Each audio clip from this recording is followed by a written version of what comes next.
that she said what Iggy said. Well, I retweeted it, yeah, but I don't know. I don't know any other Iggy. Iggy Azalea, Iggy Pop.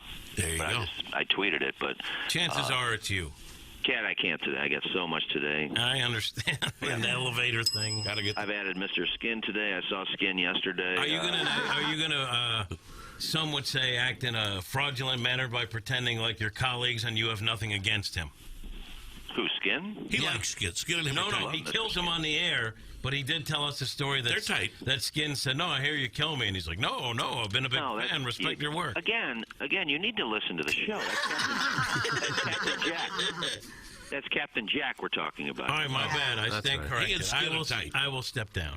Me and Skin are tight. Yeah. And Captain Jack, we had a nice conversation yesterday. He was up in the media room, and Biff was talking to him, and yeah, so Captain Jack's here. So Skin and Jack are different. That was my faux pas, Doug. Yes, Mr. Skin is... Next time, help me out, Doug. Don't let me drown like that. Are you holding out any hope, Iggy, that you might meet that special someone while you're out there this week? No. Someone in the industry? This isn't the place to meet somebody, Doug.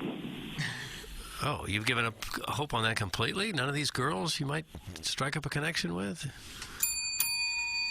I don't know why you ask some of these questions. I really don't. Well, these are the girls that you like so much and that you... Yes, I like talking to them. Right. I want to date them. Like the one he almost found in Jupiter. Right. Yeah, what, you telling that story again? Yep, we got that earlier. Got it out early. Well, so you never know. I was about 8 scotch deep, so yeah. It wasn't your fault. It wasn't your I'm fault. coming over for breakfast. I'm staying up. I might miss my flight. I might stay here. So the awards are tomorrow night? Yeah, tomorrow night. Red carpet. I got to ask them because I would love to Facebook Live the red carpet. Right. I got to see if I'm allowed to do that or because of contractual stuff with Showtime. And I think I find out today if they're going to give me a sit-down later on with Cardi B. She's a real celebrity. Yeah, she's performing. She's time. performing at the awards? Yeah. So she's a singer, right? She's very popular. Well, so if you get that, to me, that would be a real scoop because you're like, yeah, I got this interview no one can get with Cardi B. Cindy Flem or Cindy whatever. Flem, yeah. This would be something that I would be very proud of you for. Yeah, Cardi B would be huge. I don't know if I'll get it or not, but they're looking into it, and that's Plowsy's favorite. So Plowsy loves him some Cardi B. Let me know. Oh, yeah, she's fantastic. Certainly Well, all these girls I talked to yesterday said one of the things they're looking forward to is seeing Cardi B. I don't really know much about her, but... I don't think she's not necessarily your style of tune. No, I don't listen to any of her music, but... Right. Well, if it's a big star, I'll sit down with her. And she got the nod. I don't know much about any of these porn stars. She got the nod for that coveted spot performing over Los Lonely Boys. I heard it was close. Well, I don't think they're Christians. I don't think they would be involved in this. Probably not. But if you ask somebody if it's okay if you Facebook Live it, the answer will be no. If you just do it, they'll probably never know you did it. But if you ask for permission to do stuff like that, almost always the answer is going to be no. Well, I always ask. I don't want to. I love the people at the AVN. I don't want to upset them anyway. Great piece. Yeah, I mean, what about doing a Periscope on your phone? They would never know you're doing that. Well, I don't want to do anything that I can't. That they don't want me to do. I don't want them to find it. Look, they follow me, so they know what I'm doing. Hey, you don't want to mess up his annual trip with Biff. Yeah. No reason to do that. They listen to the podcast. Sure, they do. They don't. I still think you might meet that special someone while you're out there. All right, Doug, I'll work on that for you. Okay, thank you. Angry, you have yourself an awesome day. Thanks for the autographed picture of Brandy Love you got for me. And have a great day at the tables and have a great day with the ladies. I will, and if there's anything else you need, Jay, autographed, to let me know, and I'll try to find it for you. You got it, my man. Good luck with the cat scam situation. Yeah, I got to get. Thanks for the Walgreens thing. I don't even know what it looks like, but I'll figure it out. All right, brother. See you. All right, thank you, Iggy. Oh boy. Here's Action Jackson with 3 more ways to get TMA content. Watch TMA on YouTube. Click the bell to subscribe. Download the podcast. Find it at tmastl.com or wherever you podcast, and check us out on TikTok at TMASTL. Thanks, Jackson. It's the Ryan Kelly Morning After on 105.7 FM HD2. Here's Action Jackson with 3 more ways to get TMA content. Get the TMA mobile app and enable notifications so you don't miss a thing. See our content on Facebook, Twitter, Instagram, YouTube, and TikTok. Stream us on the TMA mobile app and at TMASTL.com. Thanks, Jackson. It's the Ryan Kelly Morning After on 105.7 FM HD2. Biggie's Restaurant and Bar has been a staple of the community for over 30 years and is serving your favorites like the steak sandwich, waffle fries, and so much more. It's not just the food that's rocking. With a full bar and patio, Biggie's is the perfect spot for lunch, dinner, and a little laughter. Biggie's original hours are back. Open 11 a.m. till midnight, Wednesday, Thursday, and Sunday. And 11 a.m. till 1 a.m. on Friday and Saturday. Check out the full menu at biggiesrestaurant.com and stop in today. This St. Patrick's Day, celebrate with Tullamore Dew Irish Whiskey, the original triple blended, triple distilled, smooth sipping Irish whiskey. Drink as the Irish do, raising a dew in a brew and a toast to good friends and company. May you work like you don't need the money, like Jackson. Love like you've never been hurt, by Dog. Dance like no one is watching, like Ken. And live every day as if it was St. Patrick's Day, like Tim. Tullamore Dew Irish Whiskey. Glasses up to responsible drinking. Tullamore Dew Irish Whiskey, 40% alcohol by volume, 80 proof. Copyright 2021, William Grant & Sons, Inc., New York, New York. Hi, I'm Ryan Kelly, live here in the studio with 2 great, incredible people. Let's introduce them and let's get a question answered. First, to my right, Tim McKernan. Tim Magic Man McKernan, what is your favorite sports team of all time? Whoever is playing the Rams. Yeah, that drew that. I'll take that one. Same question to you, Donnie, Mr. Fandango. Who is your favorite sports team of all time? I can't just go one. I got to go dead heat for my St. Louis Cardinals in baseball and my Buffalo Bills in football. The love is deep for both. I love that. Now a question to the whole gallery. Who is your favorite mortgage lender? Ryan Kelly. The home loan expert, Ryan. Oh, there it is. It's unanimous. If you're even thinking about buying a house, why would you go anywhere else? All seriousness, we work really hard for that at the home loan expert. We work around the clock, 7 days a week. If you need to get pre-approved on a Sunday, I got you. If you need to find out what your payment will be on your new home at 10 o'clock on Tuesday, I got you. And with our 21-day closing guarantee, your offer is sure to stand out. So if you're thinking about buying a house, let's talk. We'll get you pre-approved today. Visit thehomeloanexpert.com. The Home Loan Expert LLC, NMLS number 1326240. Live from the Michelob Ultra Studios, KPN-TFM HD2, Collinsville, St. Louis. This is TMA All Day.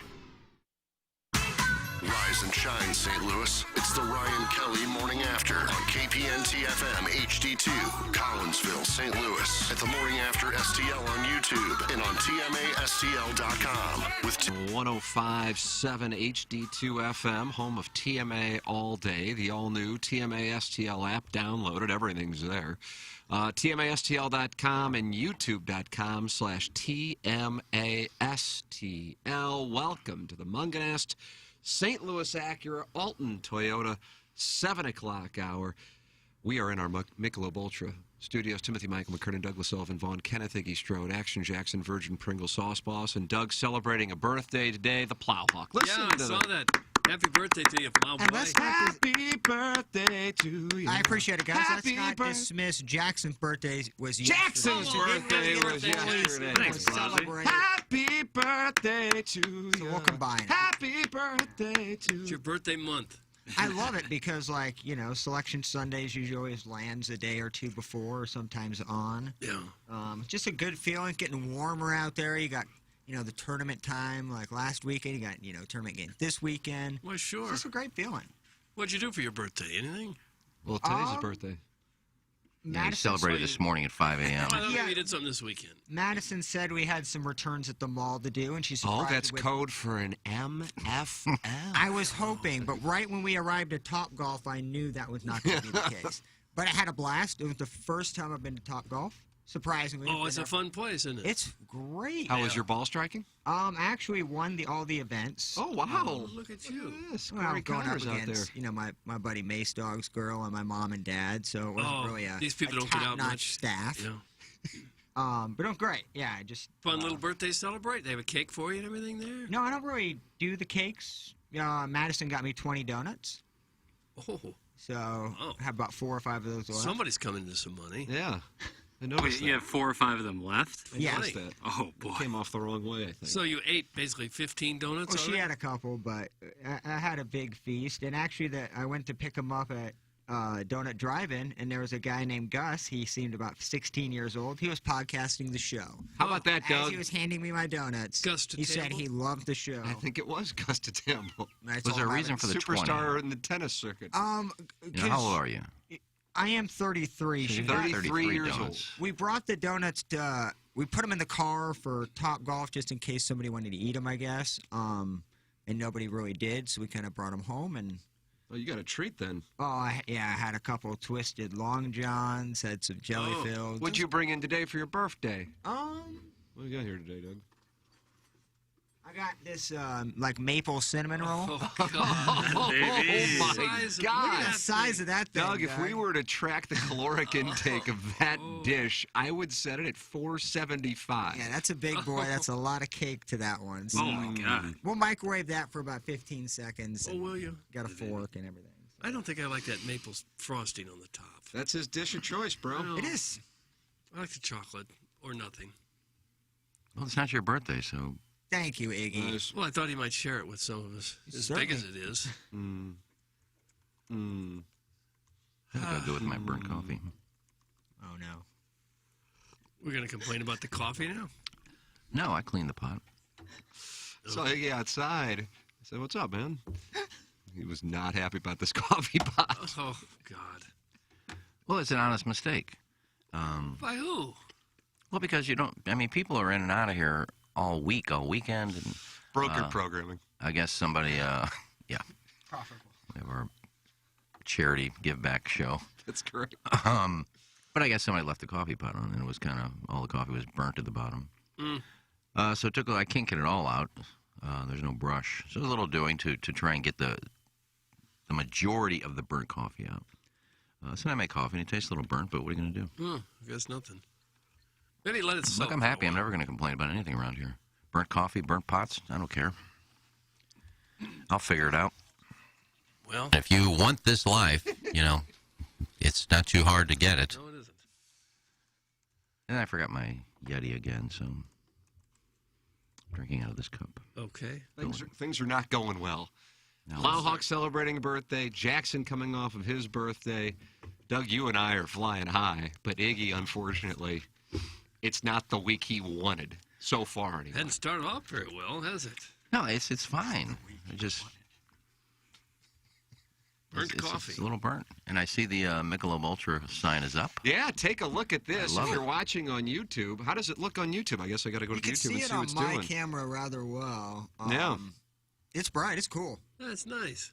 Look at the Michelob Ultra neon, Doug. I love those signs. So do I. Apparently, Jackson would tell me if you turn off all the lights, it's so bright that the camera doesn't. We were even pick it up. experimenting with it Friday afternoon. Yeah. A lot of experimenting. Well, should we try it now, or should... No, we're on camera now. It would be, okay. I think, weird that Don't turn the lights off. It'll get naughty. Ooh. Why would it get naughty? we'd switch chairs. Roaming hands over there. Which one of you's got the curious fingers? I don't like this divider. Nobody can crawl under the table. Okay. Now, Plowsy, I put Jackson's birthday up on the fan page yesterday because it was Sunday, so we couldn't talk about it on the air. There's no greater gesture. Yeah. So I texted him. I wanted to do that personal shout out just between me and Jackson. So today is yours, and we're talking about it on the air. Should I still put yours on the fan page? Would you be upset if I don't? I am not going to be upset at all about anything. One thing grown men require is that everybody know when it's their birthday. Yeah. No, not men. Iggy is the best. These personal face-to-face shout-outs will do way better than a Facebook post. I mean, I saw one yesterday on Facebook, not the fan page, on Facebook. My birthday was last Tuesday, so I'm going to be here today if anybody forgot to celebrate it. Really? Really? 5 days later, you're still trying to promote your birthday? Come on. Well, this is probably a child. 8 or 9 years old. No, what, like 30-ish. Oh. Had a great birthday last Tuesday. Okay, well. They don't want to let the day slip away. Yeah, well, for the people that forgot to wish them a happy birthday, I want to let them know. Guys, I cannot wait to hear how Iggy makes his coworkers' birthdays about him. That's from Nate, and he's in Tallahassee at the moment. Now, it is the Panhandle or it's not the Panhandle? I can't tell. I think it is. It's not about me. I don't even remember when my birthday is. I know the date, but I never know what the date is, so. Wait, that didn't make sense. Well, I know what the date of my birthday is. But when I get up on days, I don't know what the date is. Like today's what? 10th, 11th, 12th? I don't know. 14th. I always say give or take 4 days. All right, I'm 4 days behind. What? I thought it was like the 10th or 11th. When is your birthday? July 25th. Okay. But when I get up on July 25th, I don't know it's July 25th. So until I get a text from like one of my brothers or sisters says happy birthday, brother, then I guess today's the 25th. Well, what are you going to do with it? Never. Nothing. So I don't know. I would think as it got close to your day, you would go, oh, I guess I got a birthday coming up. And then you would kind of lock in on it. I don't care about my birthday. It's my brother Danny's birthday, too. Oh, happy birthday, Danny. I knew he said, yeah. You shared a birthday with my brother Danny. Shaquille O'Neal, I think, celebrates a birthday. Doug, how old is Shaq? I would say 51. And Larry Johnson. Oh, Grandmama? Oh, that's right. Shaq is exactly 50, if I'm not mistaken. Oh, today's his 50th birthday? I believe that is the case. Oh, yes, he just... His birthday is March 6th. Yeah, but we always say give or take 8 days. Right. Oh, okay, sorry. I remember, but I only know that because I saw like a video of them celebrating his 50th birthday on the TNT set. I'm usually wrong on these types of things. And let me give out some advice here, too. Oh, nice. What a treat. If, when it's your birthday, it comes up on Facebook, a list of whose birthdays it is. Mm-hmm. That's how I know, is to wish people happy birthday. I always do that. And when it's your birthday, like, say it's my birthday, and I get all these happy birthday wishes, Iggy. And then the next day, I will thank everybody, because they took the time out of their day to, granted, it's not much, type happy birthday, but they took the time out to do it. I will the next day say, I want to thank everybody for all the birthday wishes. It meant a lot. And then here come the comments. Happy birthday. No. You had yesterday to wish a happy birthday. So you're mad when people wish you happy birthday a day late. Okay. Yes. Don't respond to me. Do you? I think you probably go ahead and repop. Don't respond to me saying thank you for all the birthday wishes, and then because you forgot, you respond to that. Oh, happy birthday. No, you were late. Maybe they didn't get on Facebook the day of your birthday and just are now saying it. Everybody's on Facebook all day long on the fan page.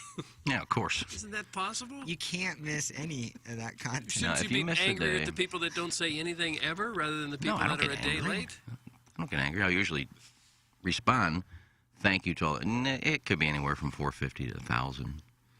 Depending on what day if it's a Sunday or minimum 1,000. It's a Sunday. 1,000 people say happy birthday. I did a few years ago. 1,000. Over 1,000. We'll have Buck Swope count them. But if it's a weekend, a lot of people aren't on Facebook on the weekend, so you get kind of screwed on your wishes. But you got screwed on your wishes. I will say that. I will. Every once in a while, I'll say thank you for all the birthday wishes. Where are the other 4,000 you bastards? You got 5,000 friends. You got 1,000 requests. There's 4,000 people that didn't say happy birthday to you. I care about one birthday wish every year, and it's from Calvin May. That's all I care about. Did you get it? Of course I got it. And Shipped it. The two people who liked the post were me and Calvin May. Don't you have a problem with his self-like? Yeah. Yeah, something wrong I with don't that. think that's probably something. I look forward to a Cal May happy birthday every year. Okay. We look forward to your texts in the Engineer Design Facilities text inbox, 314-881. TMA5, and you can call in the Steve Schmidt Kia of North County phone line 636-9004-TMA, and email in for our design, air, heating, and cooling email today, the morning after at InsideSTL.com. Iggy, nailing the forecast when it got cold this weekend. And Iggy, you say that might be it for the furnace? Is that? I mean, are we shutting her down for no? Maybe, I'm not going to. 8 months. I'm not going to say that emphatically that we're done with winter, but I think there's a good chance that we're done with the snow. That's done. Done with the snow. No more snow. Yeah, no, we may have. It's over. We may have a few mornings where it gets into the low 30s, high 20s. But the days of the 10 degree and the snow and the ice, we are done.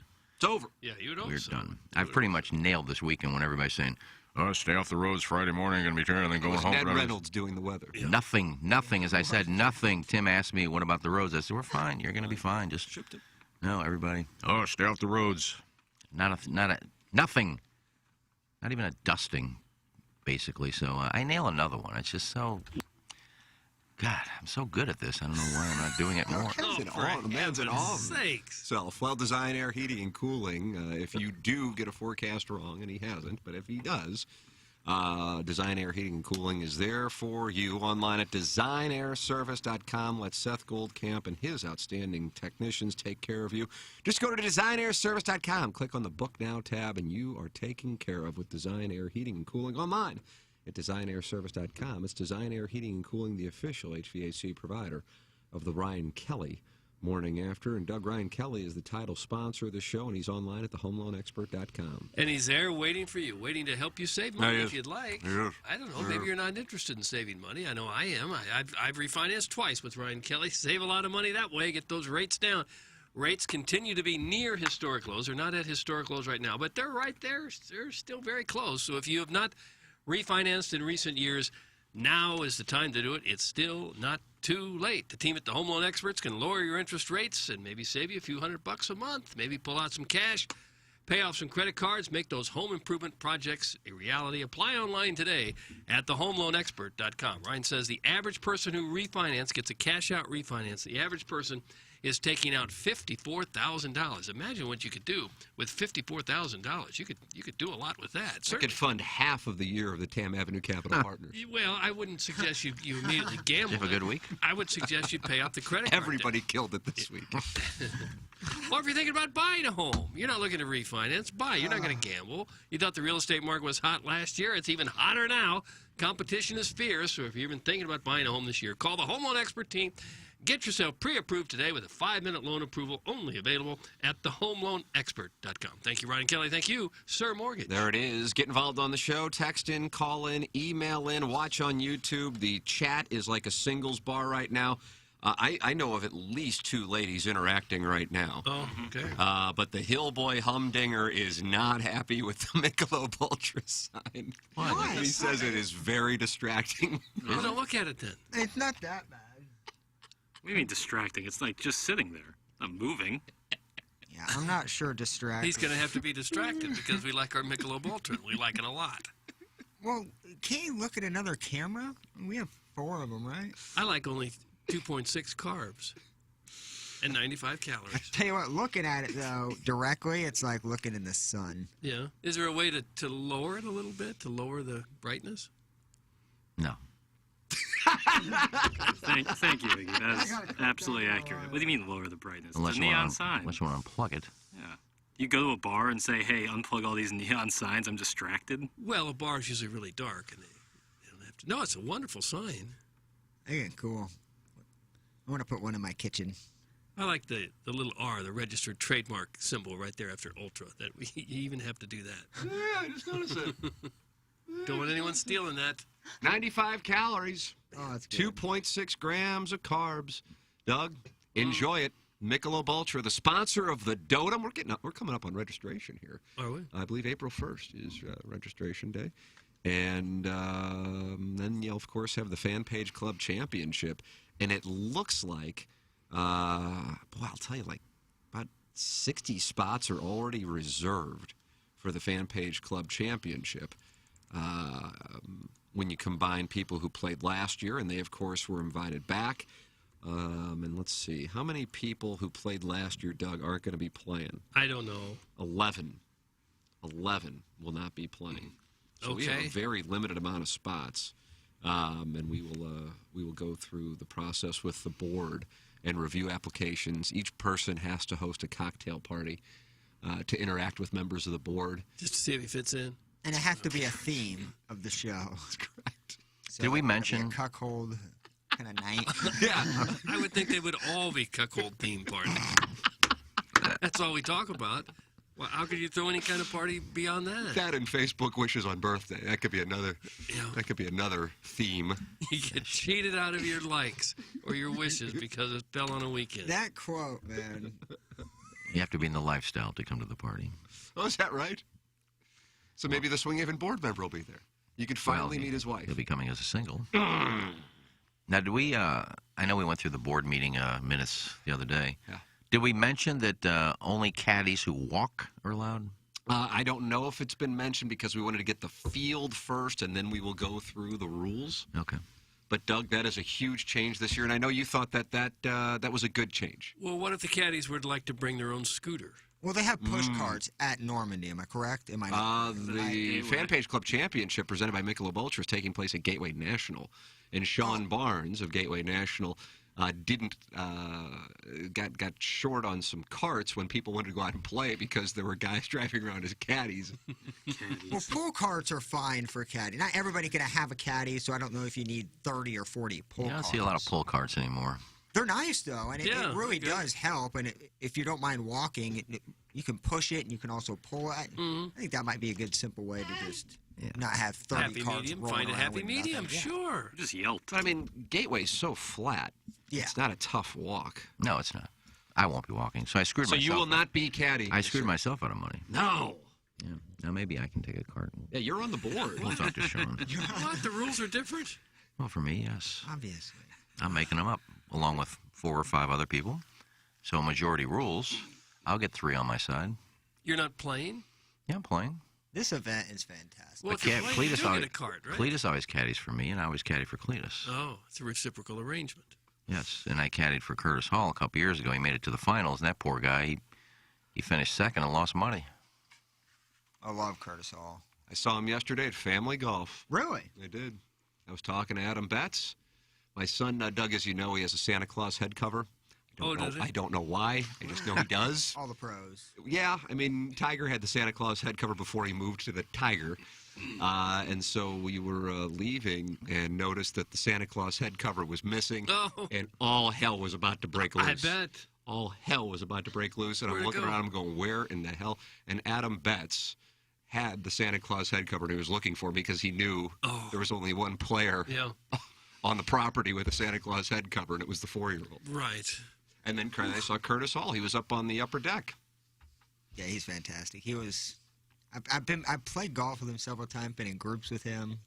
He's good peeps. I saw his dad Saturday. Curtis Hall's father?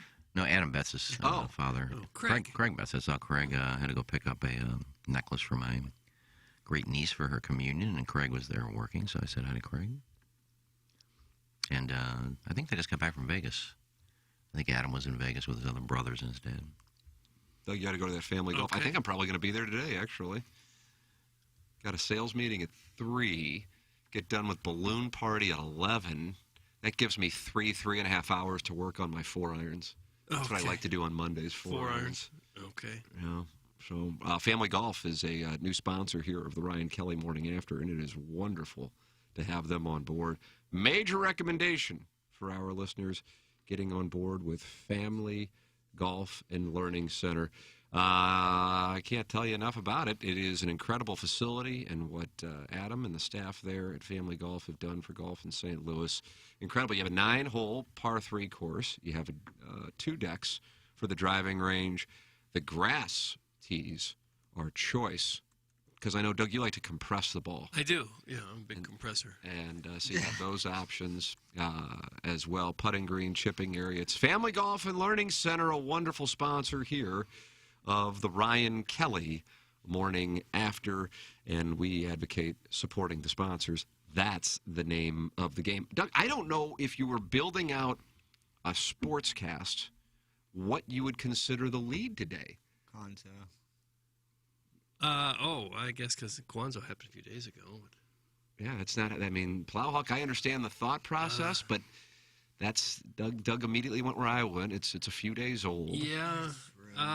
I guess it's Colonel kind went of after spring Frank training Cusimano and on that. Really? He did. Well, I mean, when the Cardinals sign a top-notch reliever, I mean, you got to talk about that, don't you? Spring training starts today, right? Nick Whitgren is with the club. That's the guy we've been talking about for a while. Well, they've got him now, and the players are excited. We said if they could get Correa this on purpose. or I Trevor know they Story did. or Whitgren. You walk in the parking lot, nobody know who he is. No. But the Cardinals do have a pretty good track record of coming up with pitchers. Their track record's pretty good. I mean, they've missed on a few. But in general, the pitchers that they sign turn out to be okay. The Blues he and was the 2-9 Jets. last year. Predators. Tom Brady is coming back. The Munganast Daily Fantasy Sports Showdown. The players are already out on the golf course. Second round? Third round, I believe. They got to the third round. I've lost track. It's quite a leaderboard, though. So, Doug, I don't know. What's your lead? I mean, if you're anchoring this morning and they say, hey, Doug, we need you to do, what do you usually get, 8 minutes for sports? Yeah. Well, this morning, I think the lead is spring training starts today because you have a today lead whenever you can. And then what you try to do with that. Spring training starts today. The Cardinals in Jupiter, Florida, after the lockout has come to a conclusion. And news with the Cardinals and Trevor Story? Yes, indeed. Mike Rodriguez of Univision writing the Yankees, Astros, the Guardian. Are they singular, like the Heat?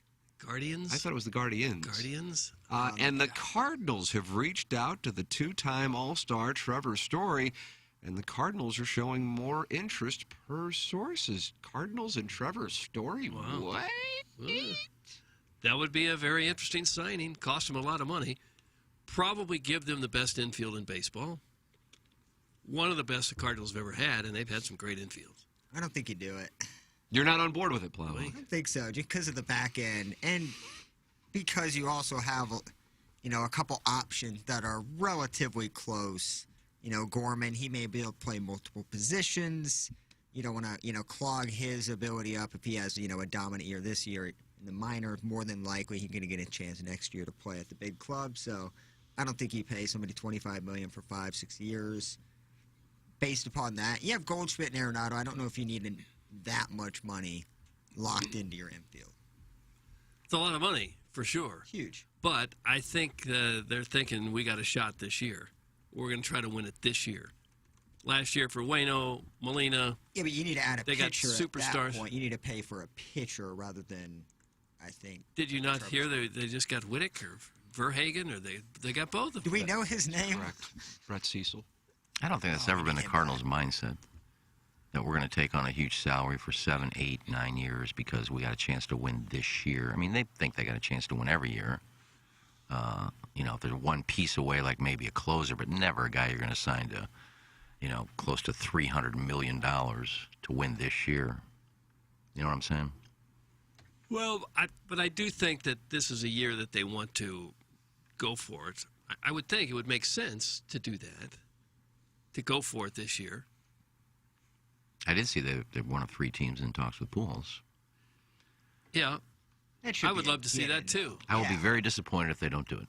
Yeah. I really will. I would like to see it. Plowhawk, you gave it, 66% on Friday? I gave it 10%. I want to see it, which is very anti where I would usually be on these types of things, but I actually think it can make sense, and I think it's a low-risk play. So I'm operating on the premise he'd just come back for the year, and he's in a different mindset than where he was a year ago, where he thought he should be playing every day. If they could get Story and Pujols, if they got Story, then Pujols is a kind of probably relatively low-cost DH that you would want. And if they face another pitcher, Lars Nootbaar could DH a little bit, platoon a little bit with Pujols in that spot. Maybe you don't need to. Maybe Pujols can still hit well enough that he's a middle-of-the-order guy or 5th or 6th hitter in your lineup. I think the money you're going to have to spend next year to replace Waino, Yachty. You're going to have to pay Bader or O'Neill or both. It just doesn't seem like the right time. Well, Pujols would be a one-year thing. No, I know. I'm talking to the Trevor Story thing. I think Pujols should be an automatic nostalgia. Shouldn't really matter about the stats. Think he'd be a productive DH. I think that should be a no-brainer for St. Louis. You hope so, unless he becomes Matt Carpenter at the plate. In which case, that wouldn't be such a great deal. But I'm with you 100%. I'd love to see Pujols come back.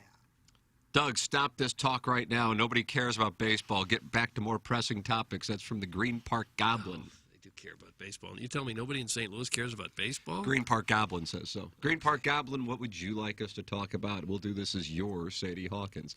Meanwhile, the Orson Woods wacko is active this morning and says, so the Virgin was definitely at Tin Roof dancing solo Saturday night. Oh, no. He, of course, denied it, and ironically, after I sent a text asking if he was there, he disappeared. Were you at Tin Roof dancing on your birthday, Jackson? No. No, I was not. Did you get a text from the Orson Woods wacko? Yes, I did. You did? Yes. I told him, no, I'm not at Tin Roof. Dancing by yourself. Where were you? At the time, it was like 5:30. Like, Where were you? At the time, I was at my 5:30 in the home. afternoon or morning. Either way, the timing of the text is odd. Afternoon. I was like, no, I'm not at Tin Roof. Where were you, though? I was at my apartment. Why? I was getting, like, what do you mean, why? Why were you there? Why was I where? At my It's your apartment? Because where I when the Tin live. Roof had some tunes playing. I went to a different place that night. Are you not going to tell us where? I went to McGurk's. More importantly, how does the Warsonwood Wacko have your phone number? He's done a lot for charity with the show, so I have his number for. Oh, he has. That's right. Right, so that's why I have his. He's a nice guy, but Didn't he have Daddy Padre Band? Wasn't that his work? Yes, he was the. Thank you for that too. The straw that stirred that drink, but he's still complaining from what I hear. Don't know anything about that. I do know that I was not at Tin Roof on Saturday at any time. I haven't been to Tin Roof in a long time, so he is mistaken on that front. But Okay, so what was your birthday activity? I went to McGurk's the night before, so Saturday night. Did the ladies want to talk it over with you now that you're St. Louis's most eligible bachelor? I got after it on Saturday night. I'll be honest with you. Wow. Did you make a friend of the feather? I was, no, I did not. I was just, This guy never has any stories about banging in Little Rock. You ever notice that? I think maybe he's keeping his cards close to the vest. Well, I don't Because think there's he no went to way he's at 20, now 24, not out there as an HD2 superstar, just having ladies throw themselves at him. Doug. Is that what they do? That's what I would imagine's going on. Much more progressive now. yeah, I say, I leave some things out. I don't need to air out everything. Well, did you engage in any heavy petting this weekend? No.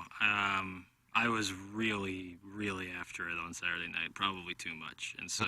And dancing by yourself at Tin Roof? No, I didn't really do any dancing, but I did enjoy myself, had a great time, and then Sunday kind of recovered for the first. Losing that hour, really. Yeah, that'll get you. really Today's always a tough show. Yeah. I felt it. Today's always a tough show. I've done it now 2 decades, I guess. And I'm like, yeah, I'm probably not going to have a good night's sleep the night after. But I'll take it, Doug. The trade-off is fine because now the sun stays out later, and God bless America. I never understood that, though. I mean, it's a Sunday. You just wake up. It's 10 o'clock. Nope, it's 11. So what? You didn't really lose an hour. It's a Sunday, so you just sleep until you wake up, and then instead of being 10 o'clock, it's 11 o'clock. Right. Instead of 11 o'clock, it's 12 o'clock. Sure it is. Right. The only change that I noticed was that it's pitch dark out when we drive to work now. Not pitch dark, but dark. That was a Dark. little weird. It's usually pretty dark when I drive to work anyway, but you can kind of tell that the pitch was a little more black. Yeah. We are dealing with a unique situation here. As the Warson Woods Wacko is adamant that he saw Jackson dancing by himself. Why were you there at Tin Roof at that early, too? And in terms of He's so strange. Is there a chance the whole thing is so strange. Is there a chance you had sex? You were just so drunk you don't remember? No. Let's just say I hope I didn't. About what? For what? You wouldn't have remembered it. Could have been bad. Were you or were you not at the Tin Roof? I don't know how many times I have to say it. No, I was not there. Why weren't you there? I probably have people that tell you I have an alibi. I was with friends at that time. That's like a Netflix documentary. Yeah, well, why am I on the stand for this? I wasn't there. Yeah, Warson Woods Wacko is back, Doug. He might need to just call in. Steve Schmidt-Key of North County Phone Lines. Just ask yourself, how many translucent, white-haired young guys are in St. Louis? It was him. That's from the Warson Woods Wacko. Doug, why was he there? And why was Jackson there? It's awfully early to be dancing. Alone, no less. But why wouldn't he take a picture at that point if he is fascinated that Jackson is dancing at Tin Roof by himself? You would assume that the phone would be out, video, imagery. I mean, there's something that got to Can you imagine me Ubering downtown? No. Walking into Tin Roof, ordering a drink, and then just cutting up a rug by myself. Yeah, why would you do that? And then promptly Ubering back home. Promptly. You could have TikToked it. What kind of nonsense is that? Do people take a lot of pictures of each other at bars, or is that kind of a no-no? I don't know. It's not a no-no. when you see somebody you think you know cutting up the rug by themselves at Tin Roof, I think at that point you can bust out your phone. Well, listen, like, if you take a picture of someone you don't know at the bar, they might press you a little bit, but with your friends, no. There's a picture. Spicy Wiener has a suggestion. Jackson, get your head in the game. Find yourself some lot lizards when the bars are closing that are dumb enough to be impressed when you say you're on the points backup station. Yeah. We're on the B team. We travel with the team. JV squad. Nah, I do just fine. Don't worry about me. Oh, Doug! Look at George Clooney over there. No, it's just a lot of people seem concerned with like the comings and goings of my life. Well, no, just the Larson Woods Wacko says you were at Tin Roof at 5:30. It seems like you've got a lot of explaining to do. Oh my God! I didn't even go. Why am I getting? Larson Woods Wacko says I went to the Eric Church concert. That's why I was there. I didn't ask why you were there. Don't give a rat's Yeah, ass. I still don't think anybody cares why Larson Woods Wacko. No, we now don't. we're focused on.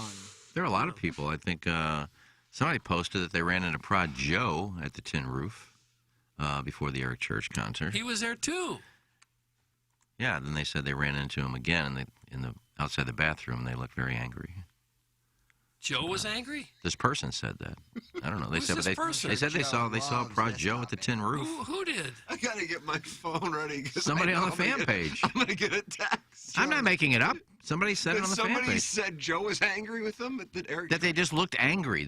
Who's they? Who saw Joe him? or This person that posted on the fan page said I ran into producer Joe at the Tin Roof before the Eric Church concert. Oh, Jackson and Joe were. And they were dancing together. They Maybe were that's together? Well, didn't they say that Joe was standing by the bathroom and looked pissed? Like that's. Yeah, he said So that I he came hangs face out, to he's face. a bathroom attendant? He said I came face to face with him outside the bathroom, and he looked very angry and mad.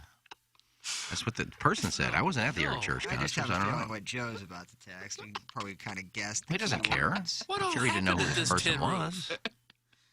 Tin Roof was hopping, obviously, before the Eric Church concert. I can't keep track of it all. Is Tin Roof right next to Wheelhouse? Yeah. Yeah. Did you go to Wheelhouse? No, McGurk's. I was home watching Sons of And that's in Anarchy, I Sula. believe. Yeah. Yes, sir. It was a good time. I was not at Tin Roof dancing with. McGurk is a great place just to hang out. Did and you have a see few producer Joe this weekend at all? No, I wish I did. I like seeing Prod Joe, but I didn't. I guess if I went to Tin Roof on Saturday, I would have saw him, but I didn't. So Maybe the Warsenwood Wacko mistake you for Prod Joe and saw Prod Joe and thought it was you, just thinking not producer. with that hair. He knows that ain't me. Prod Joe's got a nice head of hair on him. He does. He does have a nice coif. You know, he had very short hair for a long time. Yeah, then it was long. I think he caught it again, I think. Okay. I just know by the pick six.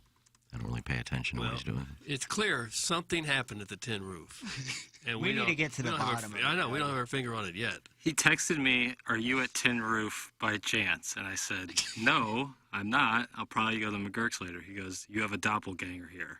I said, "Okay."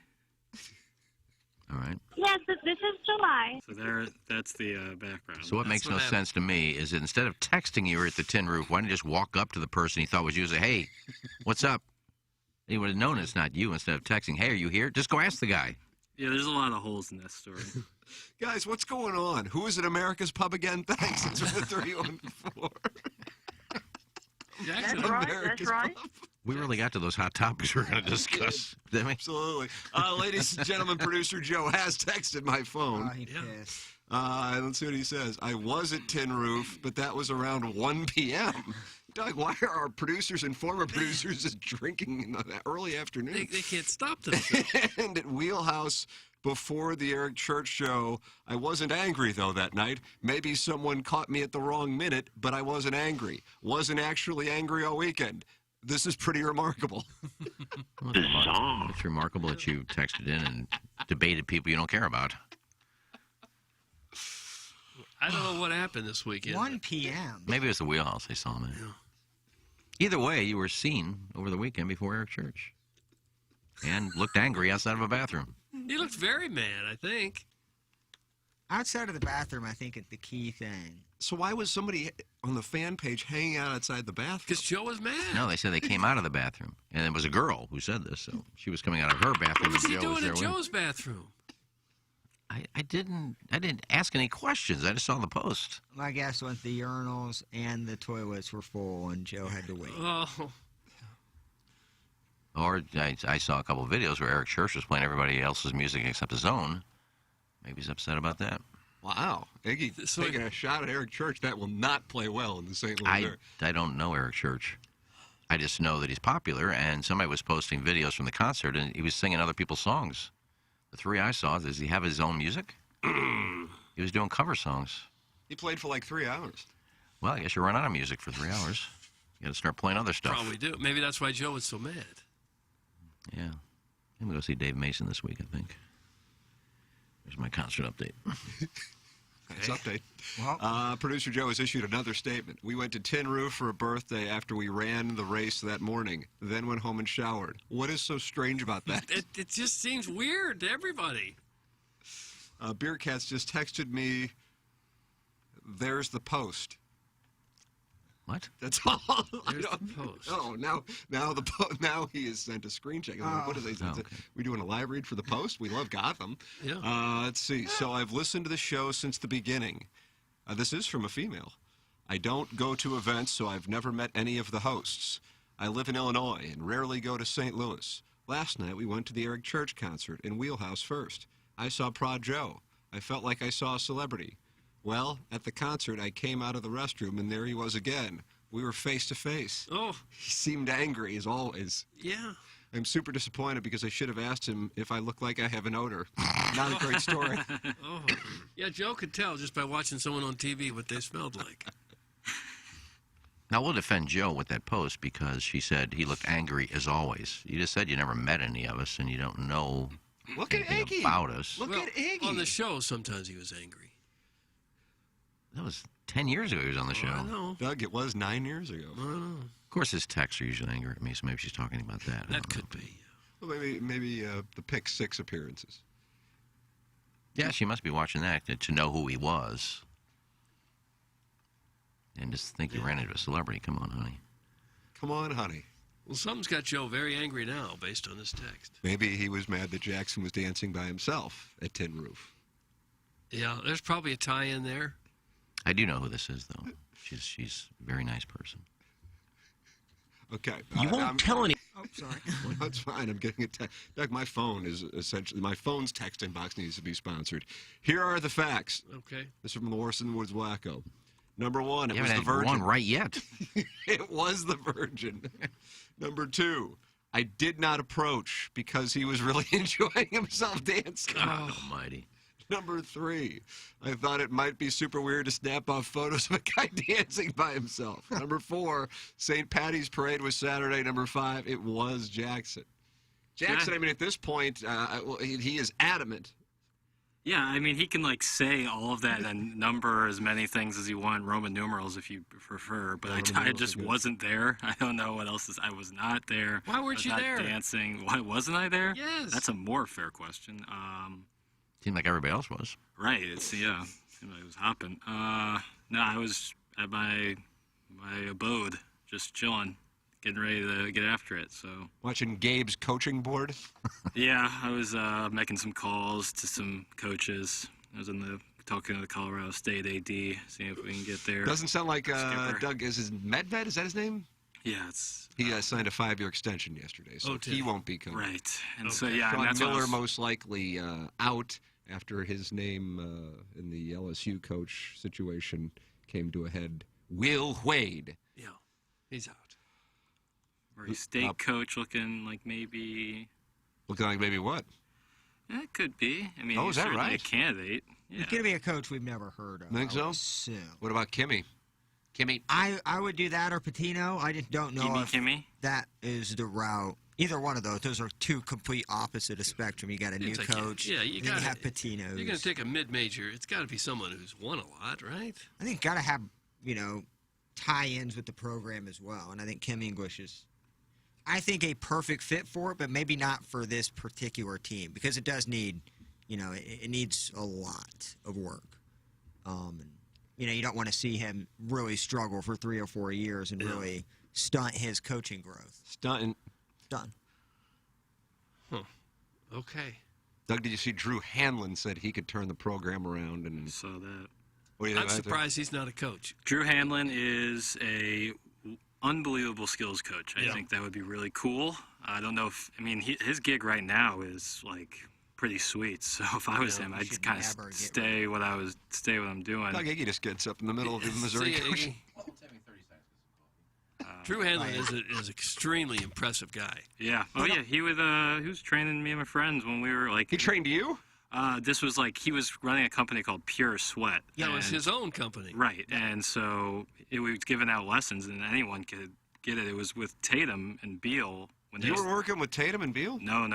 But Hanlon was always training people, and he wrote a book while he was in high school. Right, and it was just like you pay for it, and then Hanlon started working more with the guys like Tatum and Beal almost exclusively, and then by word of mouth, everyone started working with him, and now him and Chris Brickley are the two biggest trainers in pro hoops. So what do you think about him coming and taking over the program? He said he could turn it around quick, fast, in a hurry. I think that he would be excellent. He would Jackson's given an endorsement. I mean, but he's never coached before, so to go, individual player trainer to head coach of a Power 5 team isn't necessarily like just the next move. And I like the poke, but I will be a devil's advocate. It's easy to say lock down your state in recruiting. Exactly. I mean, any university can say, hey, this is how we get better. We're just going to get the 5 stars in our state. You have 1,000 people in the state. Like you got to work on a lot more things. I think recruiting is not the first thing you attend. I know you need players, but I think you need a culture change there. And you're not going to lock down that state, having a losing record in the SEC, but there is a lot of talent in this state to get in basketball. Recruiting is more important than being able to coach. Oh, I would agree with you. If you got to throw a bunch of great players on the court, you're going to do well in basketball. You really are. Yeah, Mark Few made his living before, he got #1 recruits by being just a great coach. That's how he took guys that weren't great recruits and turned them into great players. That's why. So. Well, you have to be a superstar to be able to do that. Right. You need time. There aren't many coaches that win with inferior players. No, but you need time, and that's something in college and honestly pro sports that's falling out of style is giving guys enough time. I agree with you there.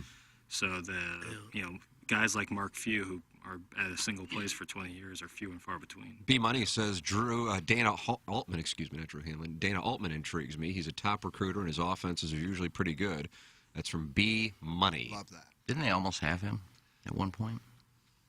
That was Bill Self. No, I thought it was Dana Altman was in the mix, and they didn't make him an offer, and anyone else would. It'd be a good. I think you need a name brand, but I don't know if that's what you're going to get. Yeah. Well, Doug, would you be excited by Kim English? Plowhawk says yes. I would love that. I think he's got a very intriguing future. He hasn't won yet in a big way in college. Not as a. You want someone that's had some success, don't you? What about Jackson? Are you a Kim English guy? I think Kim would be great. He's just, it's his first year coaching his own team, and they weren't. I mean, it's not his fault that they weren't that good this year. It wasn't really like he recruited all of them, but they weren't very good this year. And he's a guy who wants to do it when he's ready. I don't want him coming here and then not being ready and then looked at in a different light. You know what I'm saying? I love Kim English. He's like my favorite player ever. So I don't necessarily want to see. I want to see him flourish here, and I want to see him do it when he's ready. The problem is I don't know if the timing will work out by the time he's ready. If Mizzou is going to be on the same page. So if this is the only option to get the timing right, then I'm cool with it. Do you think they go back to before Kwanzaa, then they hired Kim Anderson? I know that was a different thing. They needed to steady the program more than win. They had other things they needed to take care of, so they brought him back, but that didn't work out very well. Do you think they worry about, let's bring another Missouri guy back, and if this doesn't work? It's a little different because Kim was much further out from his Mizzou career than Kim is. 10 years ago, Kim was a player for Mizzou, so it's a little bit different. And recruits do like to go with guys who not only played but are a little younger or kind of understand them more. So I think it's different in a sense than Kim Anderson, but I see where you're coming from. Okay, and Norm, there's no way they get Norm back? Unlikely, but... How old is Norm now? 85 or so. I would guess he's in his mid-80s. Yeah. I was going to say maybe even older. Can you imagine that? Yeah, I'd like to see him bring. He's 87. Right. 87 years young. Yeah, give us 5 or 6 good years. I watched the thing on the SEC network on him this weekend. I guess I had seen it before, but I didn't really remember it. And they kind of just, when he quote unquote retired, they just kind of made it sound like he really retired. So that was an odd way to tell the story, considering the story. But whatever. They just looked at Wikipedia and go, okay, this is kind of how it goes. You're welcome to get involved on the program. Call in Steve Schmidt Kia of North County phone lines, 636-9004-TMA. And you're welcome to text in. Engineer Design Facilities, text inbox 314-881, TMA5, or email in for the Design, Air, Heating, and Cooling email today. And why don't you gather in the YouTube chat where people are. I see Fish Ranch House has just said, I just subscribed, guys. I'm new here. Fish Ranch House. That guy sounds like he's just a good old Midwest boy. Welcome, buddy. What does that mean when you call yourself Fish Ranch House? What does that mean? Is that code for something? Maybe he puts ranch dressing on his fish. 3,710 subscribers to the Morning After STL page. You can subscribe to it on YouTube. You can watch Iggy and I interview Learn. We've been posting clips of that on social media. And Jack Danforth and Joe Buck. Doug, he was our first interview as we made the return to interviews. And Joe Buck is heading to ESPN. How about that? Yeah, I saw that. That caught me by surprise. Give up the World Series on Fox and everything. Did you find it odd? Maybe he's ready for one job instead of 2. Tim, and you probably know Joe better than any of us. We were texting on Saturday. First of all, it's almost like a trade. The part of the deal was that they had to give up Ohio State, Notre Dame. What? Yeah, that was part of the deal that Fox had, or ESPN had to give Fox the Notre Dame Ohio State game. Oh, okay. Well, Joe was under contract for one more year. Yeah. And the way in reading in the New York Post this morning, Eric Shanks, who's his boss, knew that he wanted to work with Aikman, and as opposed to just having him stay for one more year, as a thank you for the way he's carried himself for nearly 3 decades there. If they're like, you're going to leave anyway, why not, we'll let you move. They're going to save some money, and they're going to move Kevin Burkhardt most likely up on the football telecast and Joe Davis up on the baseball telecast. So they save some money in the short run, and Joe gets to go work and make more money going to ESPN. And I do think it was a life choice, is in the sense of quality of life. I mean, I don't think he really cares at this point to be calling as many games as possible. I don't think October is fun for him, and he's made plenty of money. So to just do the NFL as opposed to doing NFL and Major League Baseball, that's what I think he wants. And to work with his wife, who's on Monday Night Football as well. Michelle's on Monday Night Football. And they have 2 kids who will be 4 here in a month. I think that's his priority. So for him, gets to it's stay a with huge Troy. win. And he's going to make a bunch of money without having to call both. Yeah. So it's kind of a no-brainer, And I think it was, either way. I'm super happy for him because I can tell how happy he is. And it's big for Monday Night Football, too, to get back to 2 Yeah. big-time announcers, make it kind of an event again. Why did you hate Booger McFarland in a cart? Well, they've had some rough years. They've had some rough years there. Was he even in a cart? Miller, remember that? He was in a hoverboard going back and forth over the stands on a crane. But when Joe Buck does a game, you get the sense that it's a big game. It's an important game. He's got that big game sound. And when he and Aikman together will make Monday Night Football a big thing again, I think. Buck and Aikman are just a perfect duo. And say what you want about either one of them, but they feed off each other rather well. The Romo-Nance thing, they're kind of those awkward silences, and it just doesn't seem like it meshes well together. That's the exact. Yeah, I don't know what the relationship is with Romo and Nance, although they certainly talk about that they're close off the air. But Joe Buck and Troy Aikman are legitimately close off the air. And Troy, when he talked about the move a week or 2 ago with WFAA, which is a station in Dallas, seemed a little irritated that Fox didn't value their partnership as a tandem. And when Joe was on the podcast, the one thing that stood out to me was he said he was surprised that Fox hadn't talked to him about a replacement for Aikman, getting his feedback on who would be the replacement for Aikman. So his contract was up, and it was, I think, cool of Fox to let him leave early. And I think from Fox's standpoint, they're paying those guys whatever they were paying them, minimum of $20 million. You're not paying Kevin Burkhardt that. You're not paying Greg Olson that. You're not paying Joe Davis that. I guess, when you combine John Smoltz in there, you're not paying him that. So Fox will have some new voices at the top of the chain in baseball and football. Yeah. And Kevin Burkhardt and Olson, if it is indeed Kevin Burkhardt and Olson, will be calling the Super Bowl because Fox has a Super Bowl this year. Two of the next 3 Super Bowls. Yeah, Burkhardt's very good. He's good. I like him. He's really good. And he's somebody we're going to see a lot of probably over the next 20 years or so. Next generation taking over. And I thought Olson for his first year was very good. Mm-hmm. Although Joe Buck's not that old. What is he, early 52. 50s? Yeah, I mean, how old is Al Michaels now still doing it? He's So mid-70s? Burkhardt's 47, Buck is 52, Michaels is 77. Wow. I would have thought Burkhardt was younger than that. Yeah, I just see. I mean, Buck started so young, I guess. Yeah, I mean, he may have 25 years left. Which is crazy. Yeah. He's not even halfway through his. No. That's nuts. Yeah, he could easily have another 25 years if he wanted to do it. Yeah, and I just think we talked a little bit about it on Friday, and it's kind of like how coaches or players are programmed, and it can apply to somebody at the level that he's at when it comes to broadcasting. I think he just, at this point, again, because he has 2 young kids, and he's done it, and he has however much money in the bank, I think it's a quality of life thing, and also to be able to work with his wife, and to not have to be calling games all year round. Calling a Saturday baseball game at this point is not really the way I think a lot of people want to spend their time if you're at that level. If you're coming up, it's great.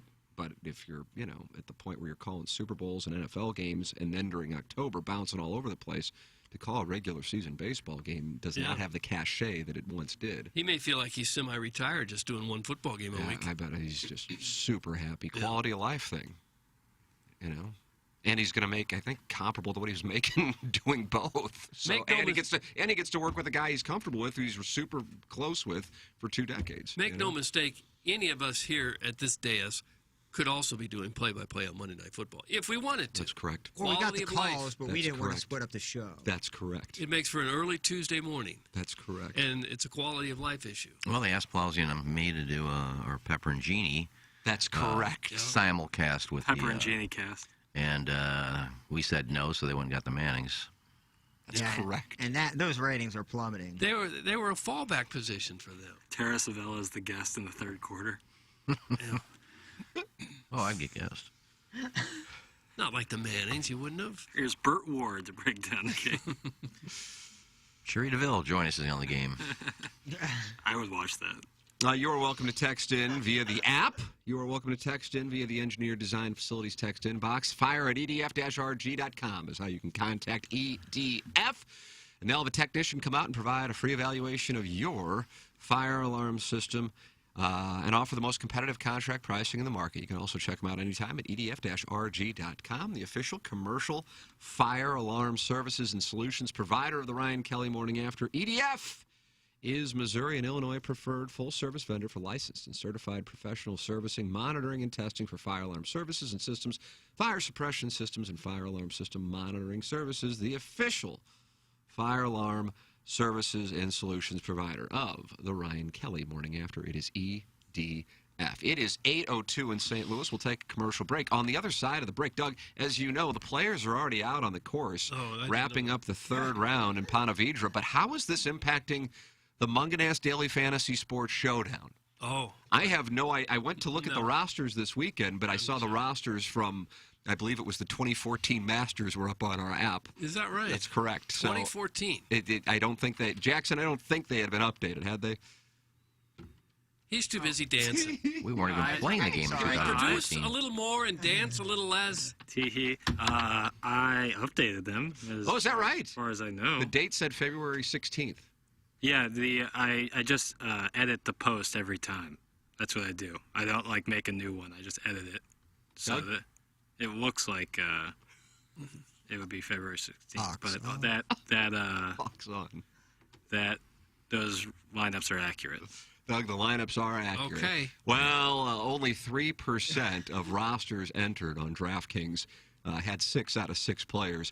And that's kind of surprising considering the current leaderboard is Lahiri, Munoz, Burns, Gim, and Casey. It's a Jim Dandy. Yeah, I don't know a lot of those guys.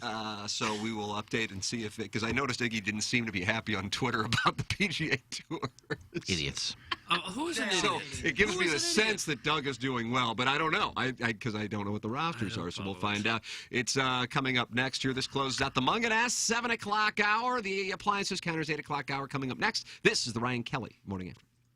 Here's Action Jackson with 3 more ways to get TMA content. Check out listener rewards on the new TMA mobile app. Watch the show live on the TMA studio cams. Find it at tmastl.com. Get the podcast on the TMA app. Download it now. Thanks, Jackson. It's the Ryan Kelly Morning After on 105.7 FM HD2. Live from the Michelob Ultra Studios, KPNT FM HD2, Collinsville, St. Louis. This is TMA All Day. Hey, this is Tim McKernan for Design Air Heating and Cooling. I am a very happy client. Design Air Heating and Cooling and Seth Goldcamp and his incredible staff, which you can find online at designairservice.com. Just go to the website, click on the Book Now tab, and any issues you may be having with your HVAC system, they will take care of immediately. The customer service, second to none. It's Design Air Heating and Cooling online at designairservice.com. How about the summer in Reno? That sounds like an Elvis movie. That summer I spent in Reno. Oh, it was a cluster F is what it was.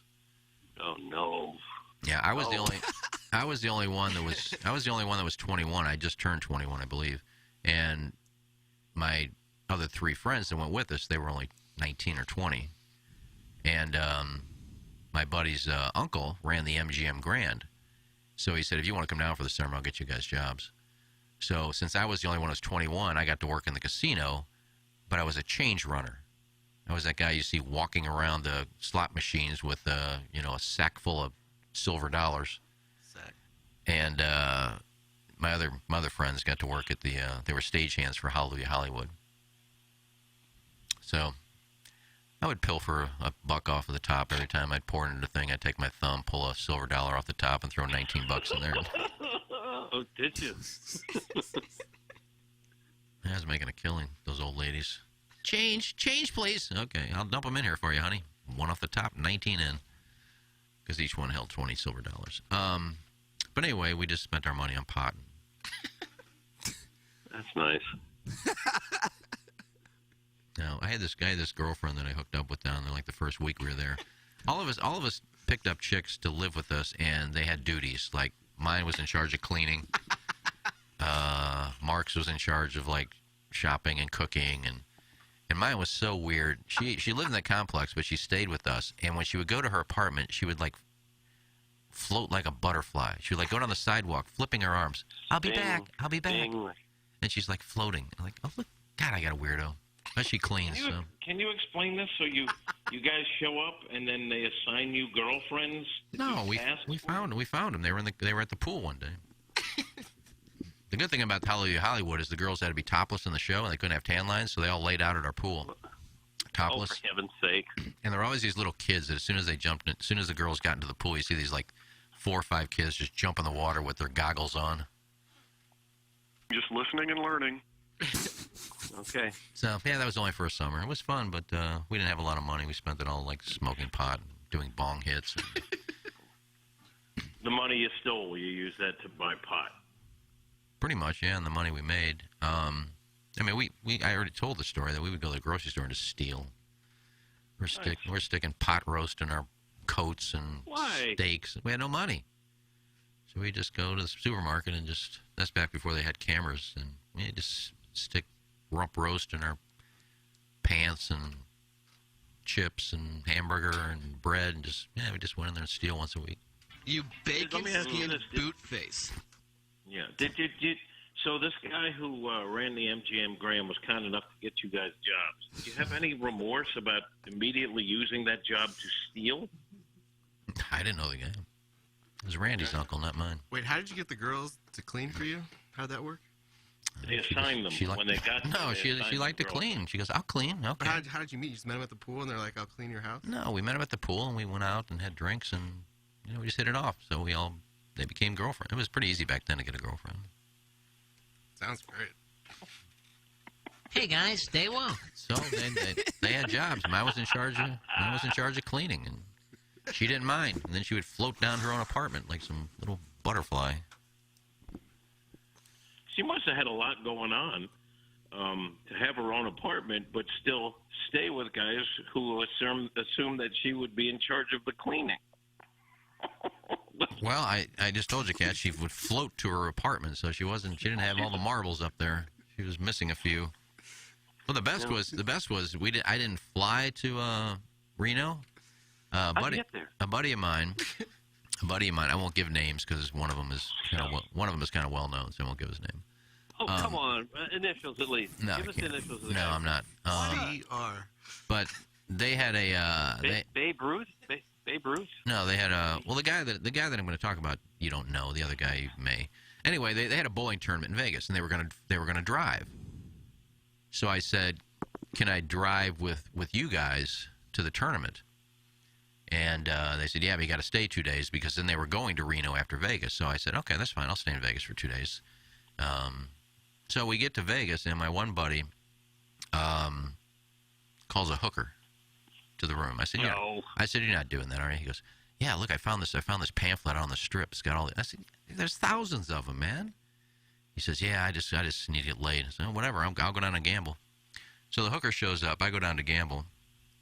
I said, "How much time do you need?" I said, "How many hours did you buy?" He goes, "Just an hour." I said, "Okay." So I go down and gamble for a little bit, come back up, and he's on the bed weeping. I said, "Was it that good?" I love her, man. I said, "Was it that good?" He goes, "She rolled me." She robbed him. He went to the bathroom. He came out, and his wallet and everything was gone. I said, "Are you stupid?" Hard to believe. Oh, so that kind of hard to believe. That kind of turned the trip. We had to wait till his parents wired him some more money, and so anyway, got to Vegas. That's a cautionary tale. If you ever go to Reno, you wait for them to assign you a girlfriend. Then it's safer. Yeah, well, right? this was in Vegas, and he got rolled in Vegas. He's calling the cops, and they're laughing at him. "Yeah, I just had a prostitute, and she stole. What did I do?" "Good luck, buddy." What are we going to do? That's why they steal. Yeah, what are we going to do? He says, "Well, I got the number here." He goes, "Yeah, that's not a number we're going to be able to track and find people, buddy. So you're out." So he had to wait for more money to get wired, and so anyway, that's how the trip started. My roommate getting rolled by a hooker. That's probably why the hookers steal so much is either the victims won't call it in, or the police laugh when they do call it in. So yeah, they're not going to get caught. Get out. What are they going to do? Say I wasn't at the room? Get proof I was in the room? Yeah, that's her. Okay. Yeah, okay. I guess it's dangerous if the guy came out of the bathroom just as they were rifling through his wallet. They might be risking their lives there, but you got to be in pretty desperate situation in your life to be in that place in the first place. Someone should clip this segment off because we're accused all the time of providing no redeeming value. But this is a story that I think a lot of people can get some useful information from. We just outlined why it's not safe to bring a hooker to your room in Vegas. Thank you for that. PSA. And if you're ever in Reno and you're getting change of course now I don't think they give you tokens. Make sure you count your money. If you're getting change for 20, make sure there's 20 coins in there. Check references before you get a hooker. Yeah, that's good. That's a good one. 3 references or get out. Just whack it. My God. Okay, Iggy. I can't tell what's real and what's a drop anymore. This whole segment's a drop. Yeah, this is all one drop. Well, Ryan Kelly, it's great to see you. I see you all over TV, all over radio. It's great to see you actually in person here at the Hubbard Studios. Absolutely. They treating you well over here? Oh, we love it here. Yeah, we're not used to a professional operation. Yeah, this place is fantastic. I'll tell you this. We've grown as a mortgage company. We continue to grow, and that growth is because of you. The opportunity to work with you on your home loan is something that we don't take lightly. At the Home Loan Expert, we work hard so you don't have to. Mortgage rates have started to go up. Let's get you locked in before you miss that opportunity. Visit thehomeloanexpert.com. The Home Loan Expert LLC, NMLS number 1326241. Enterprise Contracting is your locally owned and operated storm damage insurance claims specialist in roofing, siding, and gutter replacement and repair. They can help evaluate your home for storm damage from hail and wind that the St. Louis area continually receives year-round. Work with the great Connor Lee at Enterprise Contracting. Give them a call and just mention the Ryan Kelly Morning After on 105.7 HD2 FM at 314-455-5000. That's 314-455-5000. Now, back to the Ryan Kelly Morning After on KPNT HD2, Collinsville, St. Louis.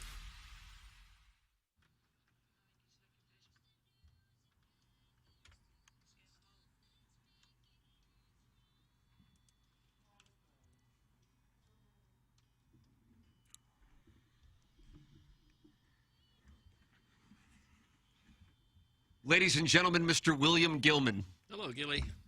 Is his name William? I assume. That might not be a fair assumption. I'm Welcome looking back, at Michelob Ultra Studios. If you're watching on YouTube, you see the sign. How's it look? Bright. It looks right. Distracting. Looks great. Looks professional. It's everything we would want in a sponsor.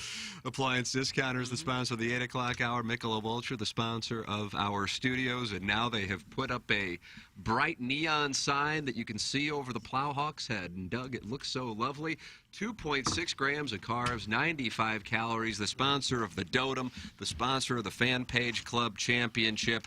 And we are grateful to have them on board along with so many sponsors who have followed us so many years, Doug, because we are gypsies that bounce from station to station. Bedouins as much as anything, I guess.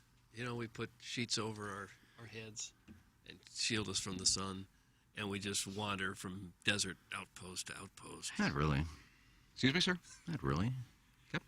We were at the last place for 5 years. Okay. And I'll be, hopefully, at this place till my career's over. All right. How much longer would you like to keep working? Probably till I'm dead. Oh, you got? I can't retire. Yeah, Doug, nobody hangs up the headsets. Yeah, I can't. What if you keep min cashing on DraftKings? Well, it's a different story. Yep. Wake up one morning, and if I make $25, I'm going to have to make a call to Tommy. Say, look, I had a great week. Normally I make 8, I made 25, so I'm calling it quits. Now, Rich Gould hung up the headsets. He walked away from it all. Well, he made money. Look, Tim, some make it on the big $100,000 wins. That's right. The other ones men cash their way to retirement. $80,000 or 80,000 cashes of $5 to $10 increments, and that's the slow game. Yeah. Well, if you have an Irban Lahiri, you are very happy, Doug, because as you expected, he is at the top of the leaderboard as he approaches the 16th green on his third round. Sebastian Munoz and Sam Burns are joining him at the top of the leaderboard. And, Iggy, I am anxious to hear how this has impacted the Munganast Daily Fantasy Sports Showdown. I truly have no idea who everybody had. Oh, I know. I'm sucking. Okay. Jackson will recap. Jackson, who did Iggy have? This is one of the worst weeks for the fellas in a long time. Well, the Hawk, Doug, the Hawk. So Iggy's roster features Xander Schauffele. Xander went from 9th place to 90th place on one hole. Oh, did he? On one hole. On one number hole. 18. The Hawk was up. He does have Daniel Berger. Daniel Berger just went into the water on number 17. Great. The island. Way to go, buddy. Huh? So you're going after him now. Then Iggy took Brooksy. Brooksy was kind of amused by the conditions and clearly looking forward to getting out on a boat about 4 hours to the south. As we mentioned, Xander going from 9th to 90th. Brooks Koepka went from 1 stroke off the lead to 1 stroke away from dead effing last in 2 holes. Nice. Oh. Yeah. Once Brooks loses it, he loses it, but he loses it in a more calm, sociopathic way than, say, Tyrrell Hatton or whatever Matthew Wolf is doing these days. I suppose when you got $70 million in the bank and you have a bad tournament, you go, okay, what are we eating That's later? how, when the ball, when he hit on 17 on, I guess it was Saturday, I don't know if you were watching. Twice he went in the water, yeah. And, the issue was it would gust, and so you may have the right club. I mean, those guys aren't going to miss that 126-yard shot by 20 yards, but it gusted right when he hit the ball. He started laughing because he knew it was going to happen. It was 20 yards short. Yeah, do you know that I think Justin Thomas, who had a good round on Saturday. Doug, pull up Thomas's Sunday I don't because his want round on Saturday was a thing of beauty to go bogey-free in those conditions. He it's 100. I think it was playing 128 on Saturday. He had a 6-iron on that hole. 6-iron. Then he said he hit 120, and he hit, if I'm not mistaken, at Quail Hollow to win the PGA Championship in 2017. He hit a 7-iron 210 on that par 3 on 16 or 17. A 7-iron 210 for a guy who probably weighs 10 pounds less than me, and he's hitting a 6-iron into a 128-yard hole. And then he said on another hole he hit a 3-wood 190, which he normally would hit like 260. So, yeah, the wind was up there. Rory said he was playing 60-mile-an-hour wind. Rory. They had nasty storms all up and down the Atlantic coast. Rory. said he was playing a 60-mile-an-hour wind is what he was judging. It's snow in North Carolina. All right. Yeah. Terrell Hatton, 4 under. Nice 69, round 3. Matthew Fitzpatrick. Well, what a problem that was. And Victor Hovland is just aced number 16. Woo. Or 17. Okay. Or what did he just ace? Wait, that Doug player. Yeah, I think I pulled him. Victor, I don't know if that's I don't know what, he's not, I guess he must have teed off on the back. And now he's tackling Brandon Steelman, and he's taking him from behind. Oh. Victor Hovland is taking Brandon, is it Kevin Streelman? Brandon Steele, Kevin Streelman. What? How did he get stuck with that racing? And Sung Jae-in, who plays every event on every tour, is also in the group and not as emotional. What, are they playing foursomes? I don't know what hole he's on. So he must have teed off on the back. Are they into the fourth round already? No. Oh, then he's probably on He just got a hole in one. He's probably on the back. Because he's still... And so Streelman did not give him a high five, and then Hovland came up from behind and he had his way with the man. He cleatused him. He did. An innocent bystander? We're in the third round. It is a hole-in-one on number 8. He teed off on 10. So that drops him to -4. Doug, you have to think Victor Hovland's now live. Well, he should be. I was lucky enough to blindly pull him. And then Iggy rounds out his roster with Si Woo shaking that. And I don't think Si Woo stuck around. A lot of the players decided they were ill this weekend. Right. There were a lot of WDs. Billy Horschel decided he didn't feel good today, and he has WD'd this morning.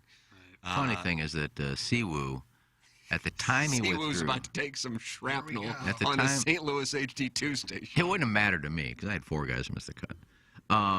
But Si Woo was 4 under... when play was stopped and with 2 holes to go, and the cut ended up being 2 over. So he technically could have birdied 17 and 18 and made the cut, but he said, I've had enough. I'm not sticking around. So he was done. He left. He's on his way to Valspar, I guess. So Iggy has 205 points. Surprised you have that many. Now let's go to Doug. Doug, let's pull up your roster. Now remember, Doug entered in Hideki Matsuyama, but Victor Hovland was his alternate that he selected. Oh, wow. Yeah, that was one of 17 names he had down there. 17 names. Let me list the players before we litigate this again. Paddy Cantlay. Doug, I don't think he stuck around after Saturday. Too? No, he just didn't make the cut. Not a bad Saturday. Bad Saturday for him. Not a bad Saturday? Bad Saturday. Bad Saturday for him. I think he was 9 over. Sanjay M. He's playing. He was the Cuck in the Streelman. He's under par. Then Tommy Fleet. Doug, it sounds like you got a pretty decent roster. I don't know. Then Ian Poulter. Poltz is around. He was with Shane Lowry when he had his ace yesterday. Right, and then Matthew Naismith did not stick around. 4 of 6, so Doug has to be winning. Well, when you count Hovland, which I don't have Hovland because he's not on the actual roster at the moment, but if someone knows Hovland's score, but it's almost 100% that Doug is in the lead at the moment. It's because he has 193.5 points, sans Hovland, so he is most likely...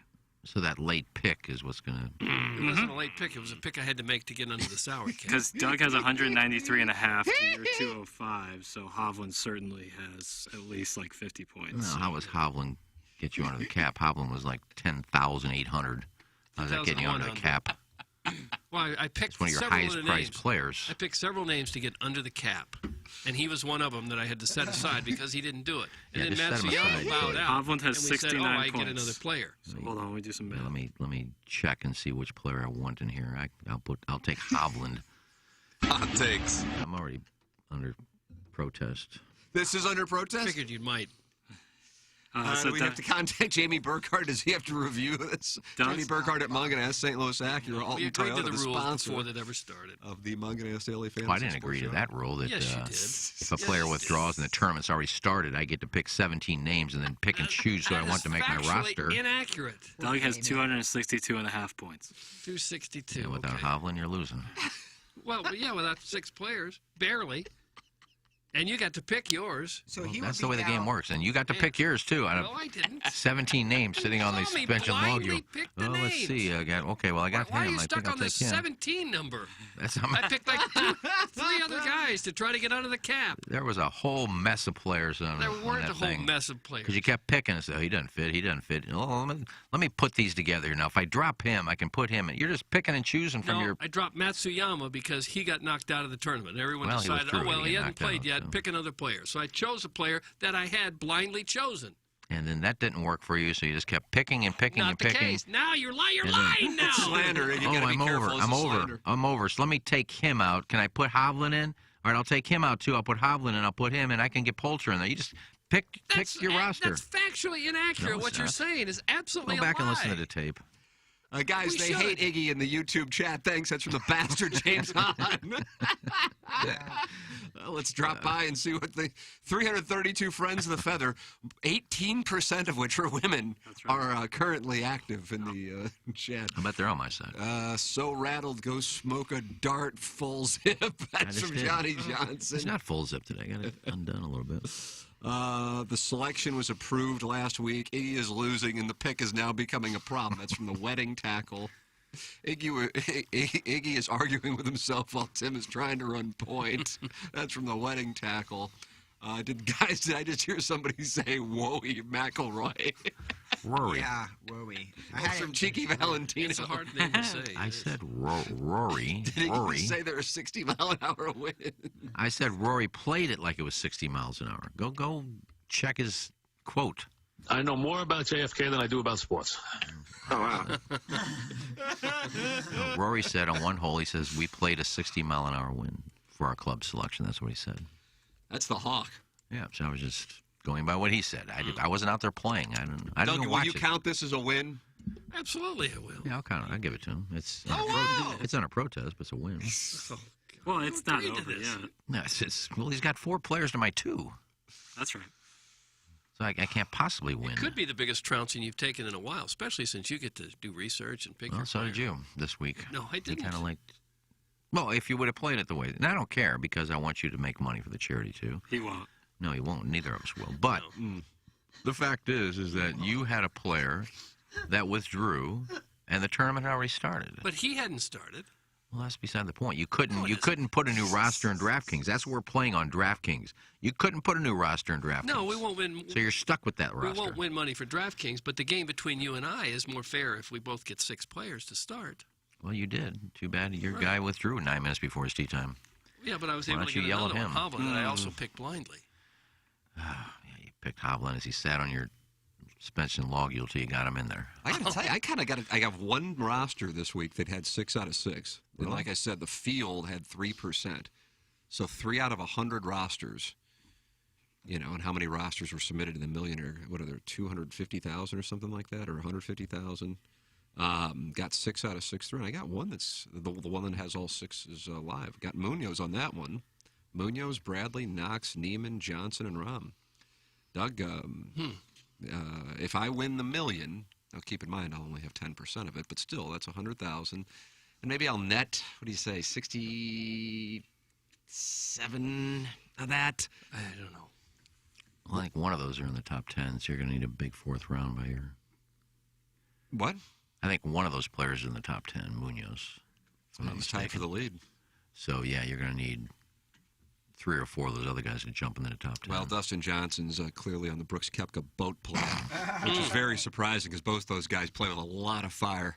But he shot 4 over in his third round, and unless somebody places a large wager with him, might try to wrap up this final round as quickly as possible to head back to Jupiter and be on the water by 3 this afternoon.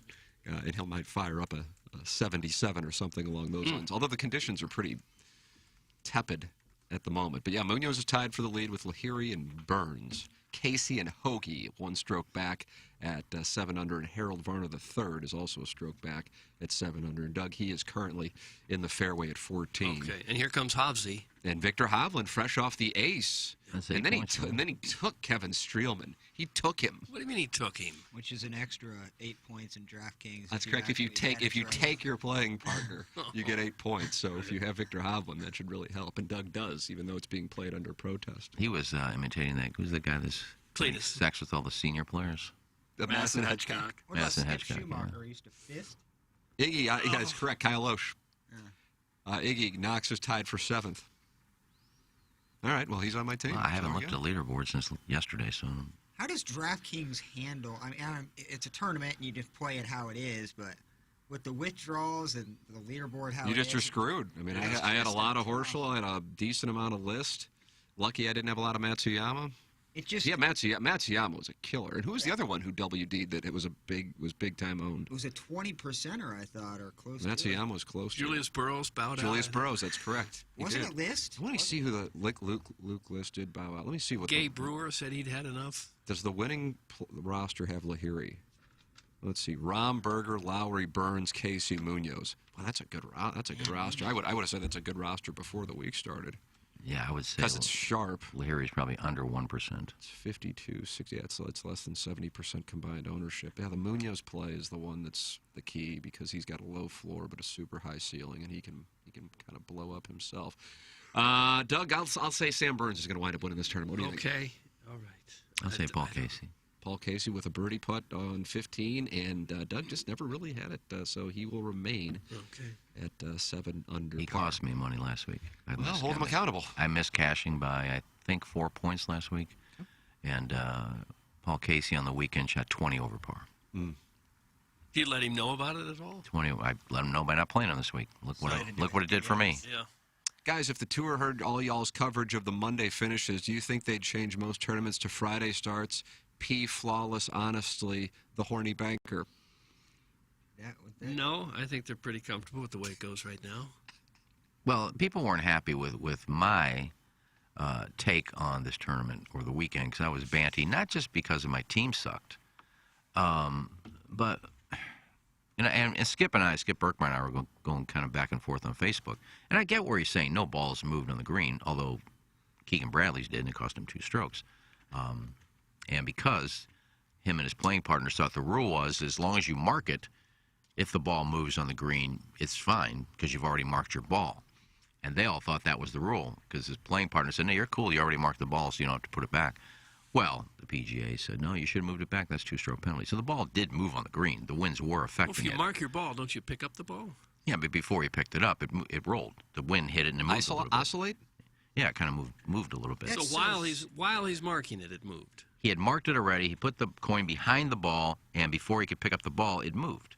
How isn't that on him? Well, it's not. And his players didn't think so, and they've changed so many rules this year. So, afterwards, the PGA said, no, you should have moved it back, 2-stroke penalty.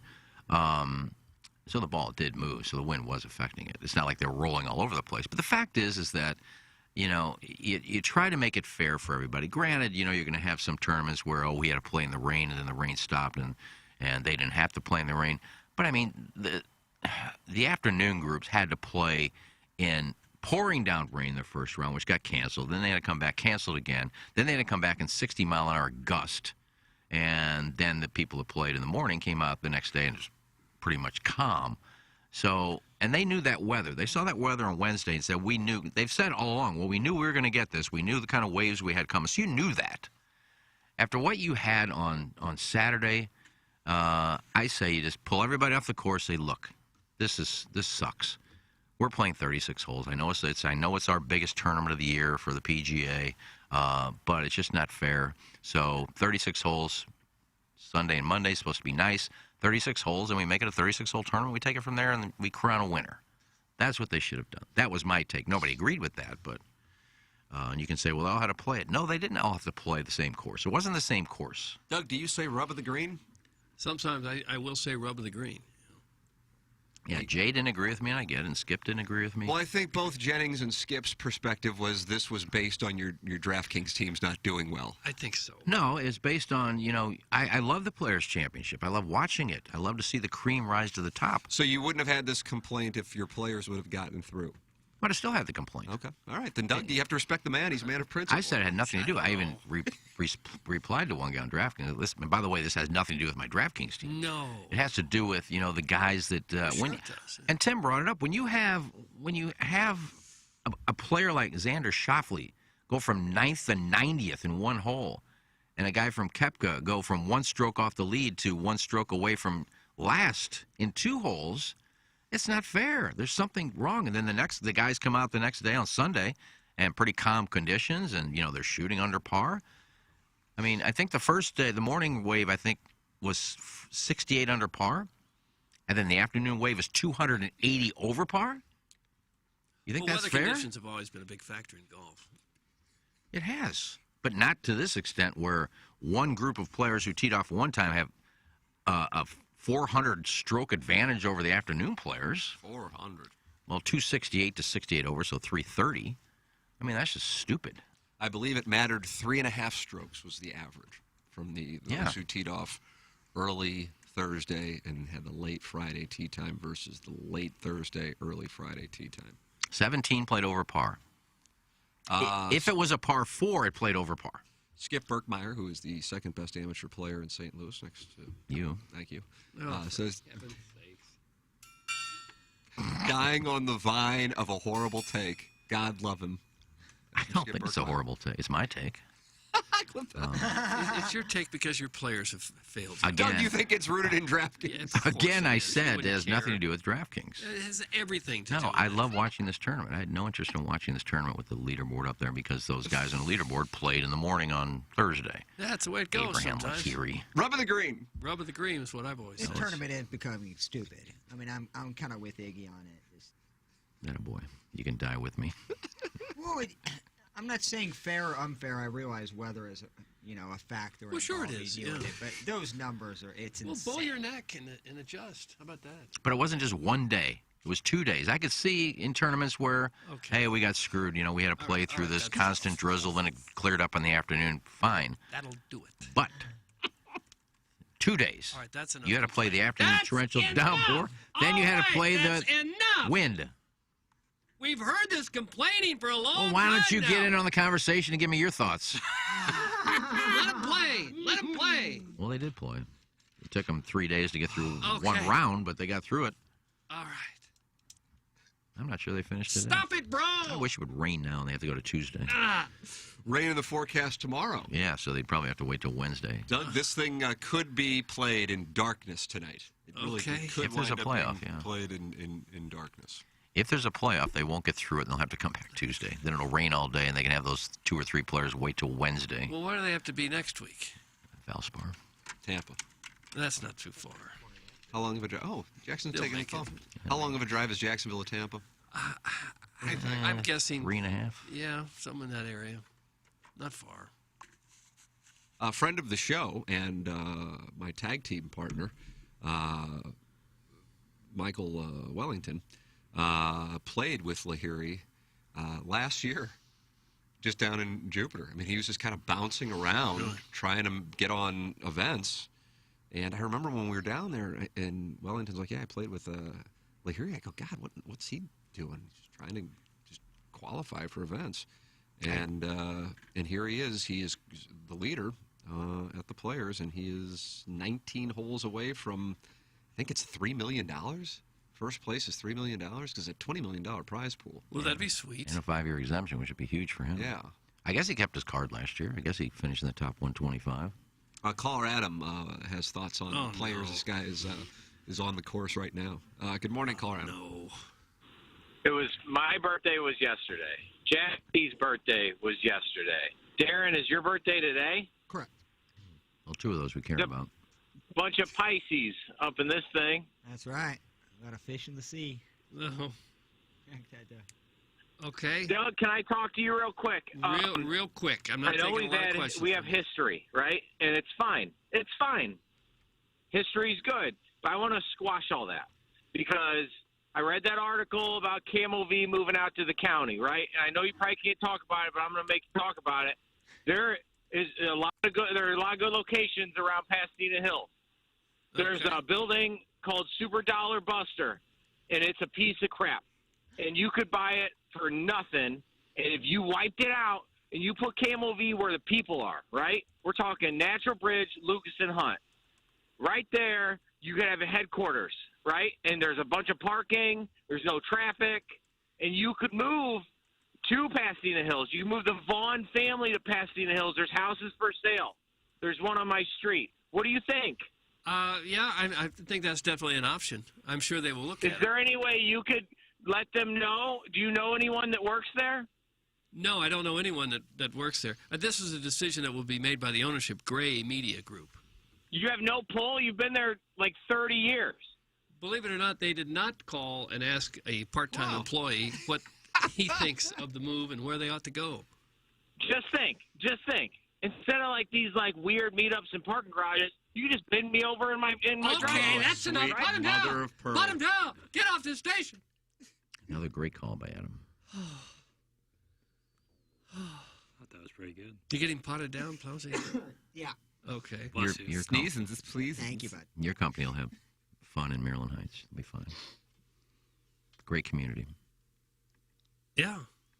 Well, I guess it's closer to the population center now. Well, I believe they knew I lived in Maryland Heights, and it's easier for me to get over and guest host the weather over there. You think that's what's behind all this? Probably. They're probably going to jam the signal to your Doppler so that you can stop. Oh, that's a good call, Stop too. giving so darn many accurate forecasts Start making and them making look their so people bad. look bad. Yeah. That's a good call, Jackson. Jesus. Adam, stand out in the corner of Lucas and Hunt Natural Bridge so you will never call in again. That's from Mr. Slave. Adam, please make your last birthday the last birthday you ever have, you militant power Hoosier. That's from Lance Painter. Of course, Dumb and Dumber would be on the same page on this one. That's from Harrison's brother, Master. And then Brian Henson, Doug, you read his work in the Indianapolis Star. He had a great story on Carson Wentz going to Washington. Is that right? And he says, guys, make sure I'm clear, Boots just conceded, but he did so under protest. What? That's what Brian. Well, yeah, you can do that. I concede I'm going to lose, but I'm protesting the loss. Who are you protesting to? Jamie Burkhardt. Okay. Look, Jamie has a lot to do. Munganess, St. Louis Acura, AltonToyota.com. New cars, pre-owned cars, and if you need to get your car serviced, even if you didn't get it from Munganess, work with the great Jamie Burkhardt and Clayton Patterson. Munganess, St. Louis Acura.com, AltonToyota.com, the official automotive provider of the Ryan Kelly Morning After, sponsor of the award-winning 7 o'clock hour and the award-winning Daily Fantasy Sports Showdown. Doug, Marco Bertorelli is also a sponsor and has been a sponsor since 2007. What? Our longest-serving sponsor. He's on the Mount Rushmore of sponsors. We love Marco Bertorelli, and we love Bertorelli Cutlery, and you will too if you ever hop down there. It's on the hill. Next time you're down there having lunch or dinner, check it out. They're at 1927 Marconi Avenue. Been there for a long, long time. Wow. They've got that retail store in front where they've got all kinds of interesting kitchen gizmos and gadgets, anything at all for the kitchen. And in the back, of course, they sharpen knives for all the restaurants and cafeterias and homeowners in town who want to preserve those knives. There are two kinds of knives. There are good knives and there are bad knives. And the bad ones, all they need is sharpening. And then it'll be a good knife again. And Bertorelli Cutlery has been doing that for decades, and they can do that for you.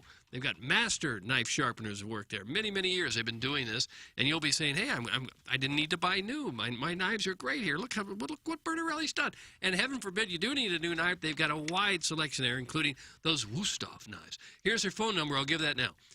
314-664-4005. Or you can visit BertorelliCo.com to see all of their services. Yes, they still have any PP supplies that you may still want. They also have office supplies, copy paper, all kinds of office equipment, and they can ship it nationwide, worldwide. If you're listening to us in Sri Lanka or Australia or Mongolia, wherever you might be listening to us today, Bertorelli Cutlery can ship all this stuff to you. So don't think you got to actually stop in person to the store to get this stuff. No, Marco and his fabulous team will ship it wherever you need to go. That's Bertorelli Cutlery and Supply. Longest running sponsor in the morning after. Unbelievable. Do you guys know what Maryland Heights' slogan is? It's a little piece of St. Charles County right here on this side of the river. Oh, is that That's from right? James Velez Mitchell. Okay. JVL. Is that the slogan? I don't that you believe get a little so. taste of St. Charles County on You this side of the get no taste of St. Charles County there. Trust me. Maybe a hint? Not even a hint. What's wrong with St. Charles County? Well, this guy texted in, so I'm going to make fun of him. Oh. James Velez Mitchell. JVL making fun of Maryland Heights. It's a great little community. James Velez, that sounds like someone who would take a pot shot at the president. They always have 3 names. Yeah. You assassinate someone, you automatically get the 3 names. Yeah. I guess because they don't want people getting confused with like another. I guess. You know. Nah, she was on CNN for a while.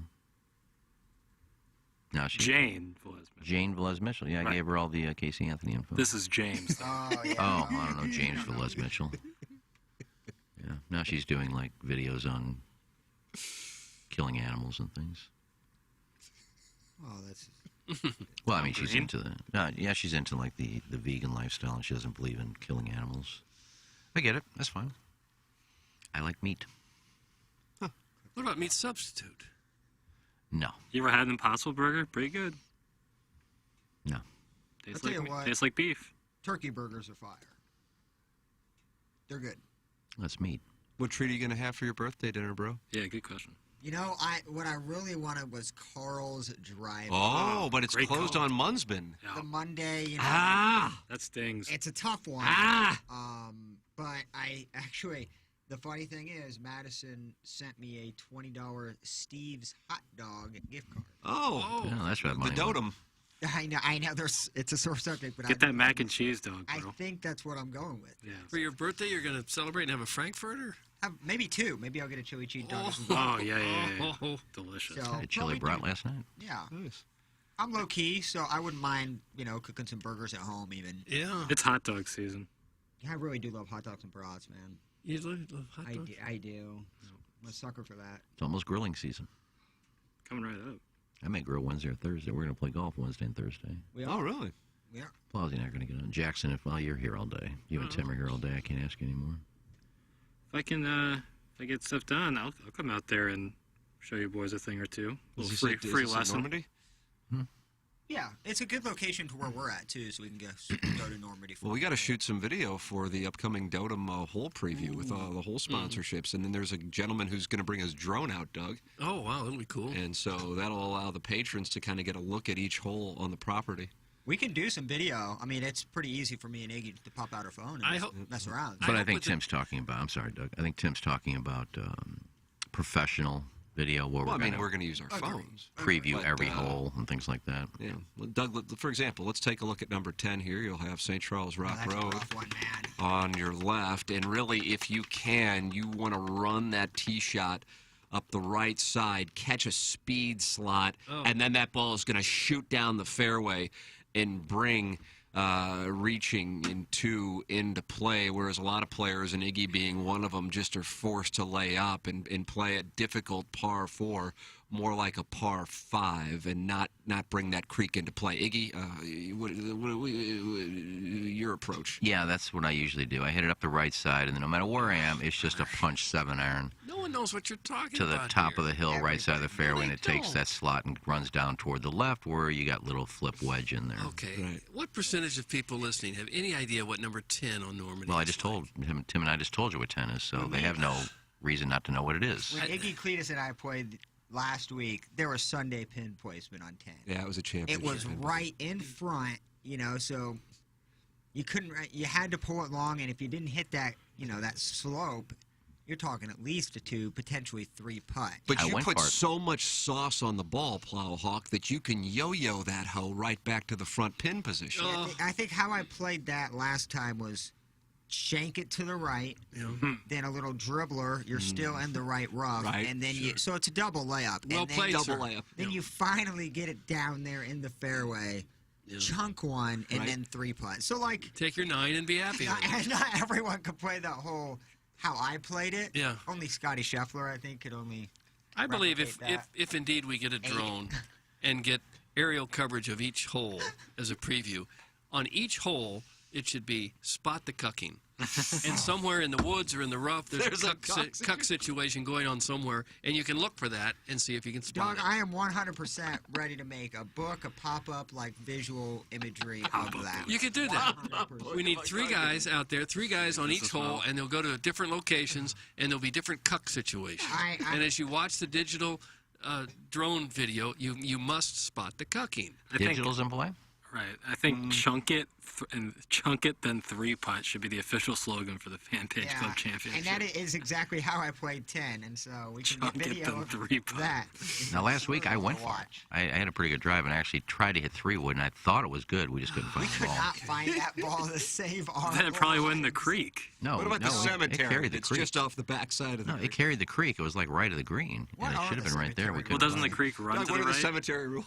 I don't know, but I know this. The Cardinals are on the verge of signing possibly Trevor Story and Albert Pujols, and we're talking about Iggy's 3rd shot on number 10 at Normandy. My second It shot. doesn't make any sense to me. I went for it. Second, you're an ass. We couldn't find Wait, it. listen. Well, I'm looking forward to the drone thing. Yeah, then on 11, I lost my ball. So it was a tough start. 11's That hard. Back 9. This radio hijacking is brought to you by Dover Sole. When you can't afford walleye or salmon, grab some trash fish. Back to you, Steve. That's from the management. Well, you really don't. Have we Is that really management? Before I say anything, I don't want to say anything if it's management. No, it's a texter calling himself Okay, management. well, let me tell you something. Dover, you don't know your fish. Dover sole is probably the most expensive fish out there, Is so it? trying to compare that More to trash expensive than fish. lobster? Well, lobster isn't a fish. It's a I think it's crustacean. seafood. Doug, is lobster a fish? I think so. It's a crustacean. It's not a fish. That counts. No, it doesn't. It counts as seafood. Shrimp, you think that's a piece of fish? Well, yeah, kind of. Not it is. If it comes out of the ocean, What it's did I just a say? fish. Not it is? Yeah. God almighty. It's a big stroke day. Don't say stroke. No, it's not trash fish. Dover sole is very expensive fish. So Oh. You don't know your fish, buddy. Okay. Email in your thoughts on fish the morning after at InsideSTL.com. Design Air Heating and Cooling, the sponsor of our email of the day, the morning after at InsideSTL.com. Compete with the greats, and what a leaderboard we have for the month of March. What do you have? Well, you have the greats all tied at the top. Brian Henshin, Timmy Tom Tunnels, 12,000, and then Misty Plops and Los Wien are just one back, and Tunnels Talty one back. So, Doug, you have a jam-packed leaderboard here. Okay. And it's fun to see the parody. That's what Pete Rozelle dreamed of, parody in the Design Air Heating and Cooling email of the day. Other than Henshin, those are Hall of Fame emailers. Wow, Henshin taking some shrapnel. Well, he never wins, so you can't be a Hall of Famer if you don't win. He said today earlier that it might be a 4-email kind of day. We had talked a little about putting up a Hall of Fame of listeners. Yep. And now we've got the perfect place to do it with our own little studio and cameras here. Yep. Give people more incentive to come up with a little bit better material for us. Well, I think we could mentioned easily that. put up pictures of some of the Hall of Famers. I mentioned that. We have 5 on the dais that would be the voting committee. Yep. So, you'd always have a reason, somebody vote in or not because you have an odd number, so I wouldn't say we tied. So either we vote and say, he didn't get in 3-2, or he didn't get in. And then we just put their picture up on our new studio with them. Right. And the inaugural class of Mount Rushmore Hall of Famers, we decided was who? No, we haven't decided anything. I thought we've talked about it before. Dotem, obviously, the Babe Ruth.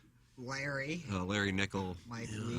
Mike Lee, and then I think Rudy goes in. Don't you say posthumously, or do you say posthumously? But to me, Buck Swope is a first ballot guy. Boy, Buck Swope is what he's done for the program. Yep. I agree. And he brought Tower T back. Let's be honest. Yep. He is that guy. Yep. Mm-hmm. Well, he would be in the meritorious service wing of the Hall of Fame. That is. We have wings? We're going to have a wing. We have to have a wing. Well, you have to. Because he's added a lot. Just like if I get into the USBC Hall of Fame, it'll be meritorious service for Kegler's Corner, not for my ability to bowl, even though I was a very good bowler. Not going to get you in the Hall of Fame. I'm not good enough. Well, they have people that are going in just for things they've done with bowling outside of being a good bowler. Not for just talking about it on the radio. Well, I've promoted the sport more than anybody in the city. Wow. Wow. And could you imagine the Swopes picks if me and Iggy were, no offense to me and Iggy, but if we were in charge of doing Swopes picks, I think finding audio clips, what he's done for the community in terms of our listeners and the show. No, I wouldn't work on it. I think Buck Swope is a for sure Hall of Famer. Do First you? ballot potential. First ballot Hall of Famer? Well, I don't know about that. You got to consider it. You'll be on that. Well, I think he has to be live. Tom Brady is a first ballot Hall of Famer, but he's back. Guess who's back again? Brady's back. Tell a friend. Jim Gray, his podcast partner, said, I don't think Tom wanted to be sitting there out of the game and watching football in September and thinking, I'm as good as those guys. I can still do this. I love it. So when he got the backing from his family to come back, it was a 40-day retirement. Tom Brady is back. I'm happy. The league's more interesting with him in it. Wouldn't you rather have him in it than out? With Tampa? Isn't Tampa Bay more fun to watch with Brady at quarterback than whoever their backup is? Was that Gabbert? No, not when you're trying to compete for an NFC title. I don't like to see him back. Oh, because you think it's a bad thing for the Packers. Which is a bad thing for the NFL because he's still got it. I mean, he probably should have won the MVP last year. I love Rodgers. But isn't it a good thing to have the best quarterbacks playing? It's just, I feel like he left at a good time. He's never going to go out winning because he always has that hunger to repeat. So, like, even if he wins the Super Bowl this year, I don't see him retiring. So, I don't know. I thought it was kind of a perfect storm for him to be done. I don't know. God bless him. I don't know why you wouldn't keep playing until they rip the jersey off you. You can't have more fun than that, can you? And he's still at the top of his game. I don't think he's a top 3 or 4 quarterback in the league anymore. But I think he's probably better than anybody Tampa has. It would have been Kyle Trask. Kyle Trask, yeah. From Florida, yeah. So does he stay with Tampa? I didn't read the story. I didn't pay attention this week. Yeah. That's why he had to announce last night because free agency, I guess, starts today. And some of his free agent teammates on Tampa might have gone to other teams thinking they don't have a quarterback to play with. So he made the announcement last night. I think it's great. Wasn't Aaron Rodgers a free agent? No, he signed. I know, but wasn't he a free agent? I believe he was going to be. I think so, yeah. I guess, yeah, he would have been a free agent. Yeah. So you can sign with your present team. You just can't sign. Yeah, so your team has basically, the ability to give you that first contract or give you that, the numbers first and then kind of negotiate after that. Well, I'm glad he's back. I like watching Brady play. What's up with the 40-day retirement, though? Like, that's, I guess, my only question. Just had second thoughts. Dick Vermeil certainly had second thoughts. Dick Vermeil thought it was great. Tony La Russa, same thing. And let's go out on a championship. And then they sit out for a while and go, wait a minute. Michael Jordan. What am I doing? Brett Favre. Had a good run in Kansas City. Well, they sat out a little longer than 40 days. Well, however long it is, that doesn't matter. If you decide that, you know what, I don't want to retire. I want to keep playing. Power to you if you can still do it. Why? Who's going to hold you to it? Nope. You said you were going to do this. You can't change your mind. Sure you can. Everybody changes their mind about certain things.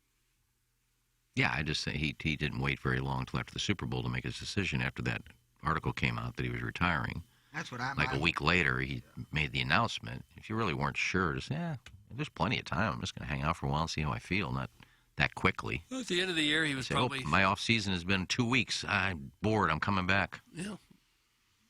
Fine by me. I think he knew he was coming back. I think at the end of the season, they're probably exhausted physically and mentally and think, I've been away from the family here for another almost 6 months straight. Yeah, maybe it's time. And then you sit there and you're around the family for a while and they say, no, keep playing. Okay, I'll keep playing. Fine. Go for it. He's not away from the family. He lives in Tampa.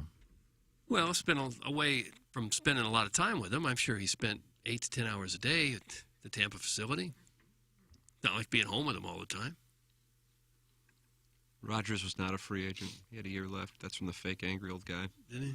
Oh, my God. That's from Brian Henson. Good one. Yeah, now you know why you're not a Hall of Famer. That's your text. Oh, my God. Good one. Green Park Goblin, who said, Doug, stop talking right now about baseball. Nobody cares. He says Brady was never retiring, boys. That's the Green Park Goblin. Well, he did retire. I get what you're saying, though. Kind of like me. I kind of thought he was coming back. But he doesn't need the publicity, so it's not that. It's not, I'm going to get the publicity and retire, then come back. I really don't know why he did it, but I really thought he was coming back the whole time. He's still good. I mean, what was he, like a second-rated quarterback last year behind Rodgers? Oh, he had a sick year last year. Yeah. I would still take Mahomes over Brady at this point. Mahomes is like the third best quarterback. What are your quarterback rankings? Oh, I don't want Josh Allen's the best quarterback in the league. He might be. Sure, yeah. the best quarterback in the league with the legs and the arm strength, the personality. Fans love him, no question. I mean, the fact that Jackson Mahomes is attached to Mahomes, and I just simply hate the fact that all Rams fans are now Chiefs fans for some reason. I don't know how that. I just don't like the Chiefs. I think Josh Allen's better, and I would put Burrows maybe ahead of him too. Terry Weigel is in the chat. Hey, Terry. No way. Does Plowhawk watch the Packers? Are we sure he's a fan? And then she followed up, now where is Kenny to finish on me? That's my God. No. Well, he was either retired. I don't know if he was a restricted free agent or not. I thought this was his last year under contract. Yeah, so did I. We don't have, like, sheets in front of us that gives us Yeah, like, I'm a fan, but I don't have the 53-man roster with, like, you know, who's coming up as a free agent. Look, I'm not doing Balloon Party. I don't have to worry about sports. So I'm not looking at how many years Rodgers had Jackson's left on very his public contract. with not watching the Blues. Yeah, Jackson goes, wait, hold on. All I know is all I heard was that Rodgers isn't coming back. Rodgers is fed up. There's no way they're signing him, so I just figured it was the end of his contract and he's a free agent. Oh, the Packers are on the rise now. Love it. I don't live in Green Bay. You don't? I'm 100% with the Plowboy. St. Louis Chiefs fans are the absolute worst. That's from Sister Catherine Patricia. It's just weird. I don't know if they're the worst. It's just I don't understand it. They voted to have you out of St. Louis, and you reward them by giving them money and buying their apparel. I just don't understand that. People want to have a team to root for. They love the NFL. They want to have a team to root for. Maybe and have one that didn't mind having St. Louis or the Rams be in St. Louis. You know, you can cheer for a lot. Not many be to a choose from, Panthers then. fan. That's fine. Well, you can't drive to Charlotte on a weekend and Well, you drive really back. weren't a Rams fan if you're a Chiefs fan now. That's Is how it Indianapolis closer than Kansas City? About the same. It's about 4 hours either way, right? It's pretty close. I think KC's a little closer. That's like, dude, like, you know, your wife's banging, you know, your best friend, and is that a cock? Instead of like getting pissed at him, you buy him like a new car. Like, Yeah, I'm actually. I don't get, like, I agree with that. Like, I'm with you on that one. I think that might be the case if you were still a Rams fan and going to L.A. That's a cock. Yeah, that's more than. And I know if people you're a like fan that of the too. player, that makes more sense, much more sense to me than going to be a Kansas City fan. See, I'm a fan. I like watching players. Again, I don't have a team I'm rooting for. I was rooting for the Rams because I like players on the Rams. I want to see Safford win a Super Bowl. I want to see Donald win a Super Bowl. I'm a big fan of Cooper Kupp. I love their coach. I think he's fun to watch. So I root for them, not because, you know, oh, they left here and you're just going to root for them. How can you do that? I'm rooting for players, not teams. And I think a lot of players, I think a lot of people do that. You don't like Sean McVay, Jackson? No. What's the deal with him? He's such a look-at-me guy. Yeah. With the get-back coach. I mean, come on. You don't have a grown man grab you by the hips every time. Well, he's a young guy. Because you walk out on the you know. You can't control yourself. Right. Like, did you ever see Nick Saban walk out on the field? Lombardi did not need a get-back coach.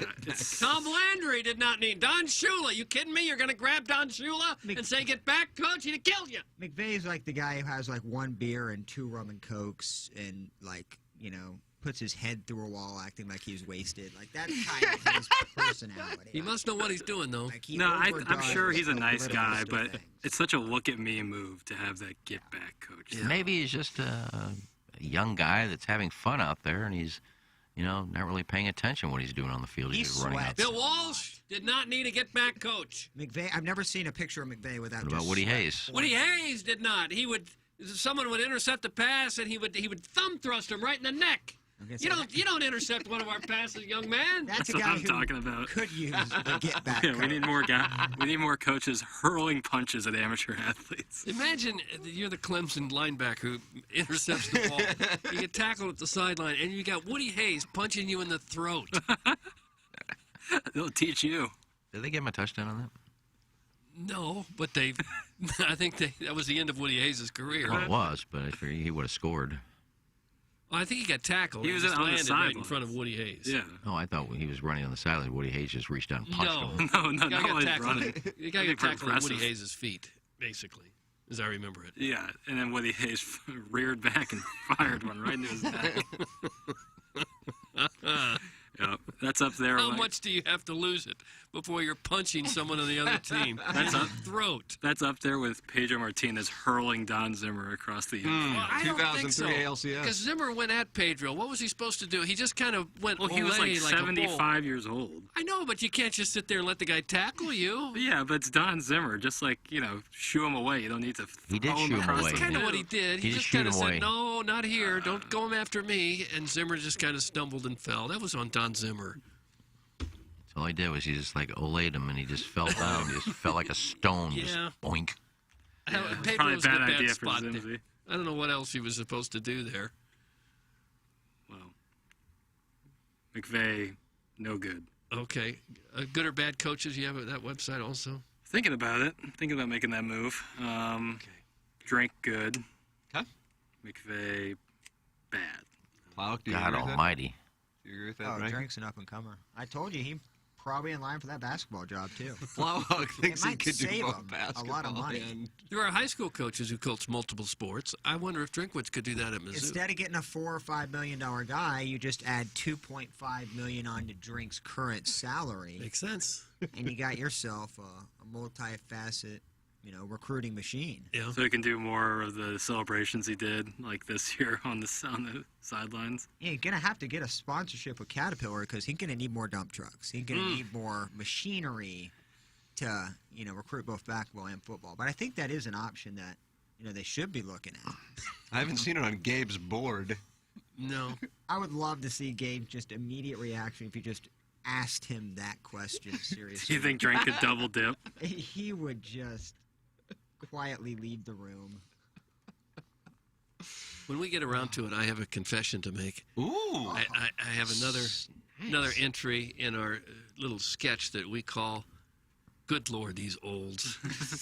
Ooh, that's a tease. Yeah. This is a tease. I guess I'll close out the appliances counters 8 o'clock hour, and when we come back, sketches and bits will continue with Good Lord, these olds. Send your emails in the morning after at InsideSTL.com. The morning after at InsideSTL.com for our design, air, heating, and cooling email today. This closes out the appliance discounters 8 o'clock hour. Maggie O'Brien's 9 o'clock hour coming up next. This is the Ryan Kelly Morning After. Enterprise Contracting is your locally owned and operated storm damage insurance claims specialist in roofing, siding, and gutter replacement and repair. They can help evaluate your home for storm damage from hail and wind that the St. Louis area continually receives year-round.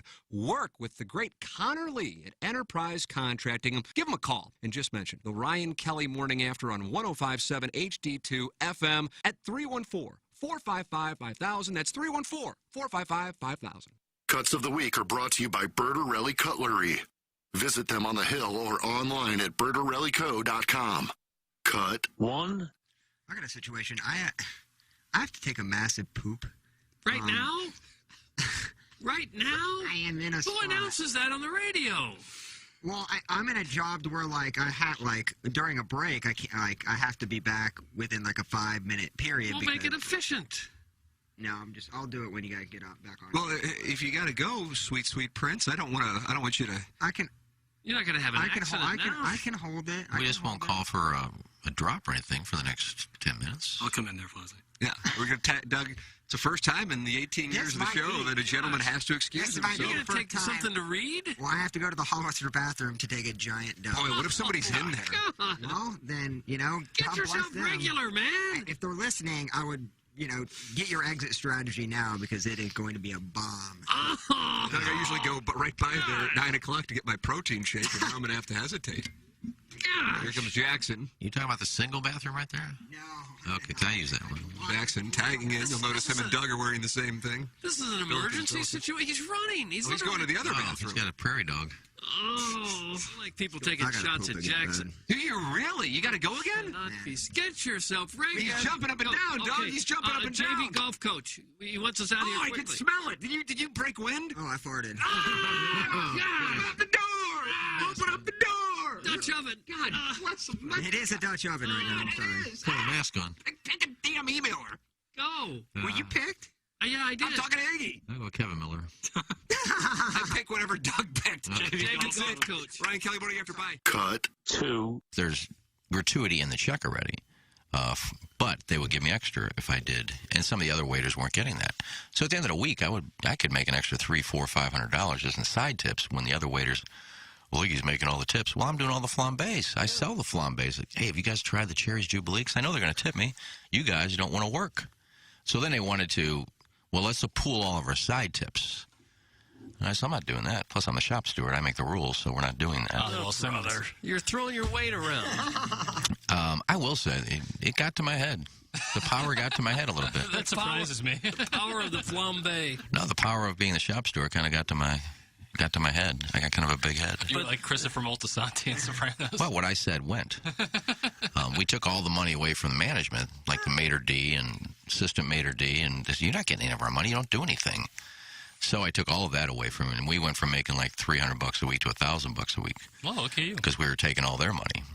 And I said, look, if you want to get paid, go to management. You're management. Let them pay you. We're not paying you. And we could do what we wanted to, because if they didn't say yes, then we just went on strike. Cut 3. And yesterday, while not paying attention to the update, Plowhawk, I am calling for you, that I wasn't even paying attention. And all of a sudden, I heard what happened. And here's what took place for Action Jackson yesterday. This is Action Jackson with a Sports Center update driven by Johnny Londoff, Chevrolet, and Autoplex. The Chiefs defeat the Bills last night in an overtime thriller, 42-36. The Chiefs will advance to play the Bengals in Kansas City, while on the other side, the Rams defeat the Buccaneers to take on 49ers. The 49ers. I think you're doing a shoot. That was another Sports Center update driven by Johnny Londoff.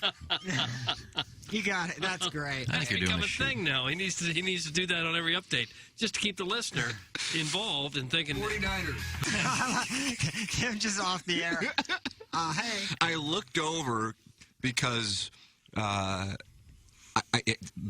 silence is what caught my attention.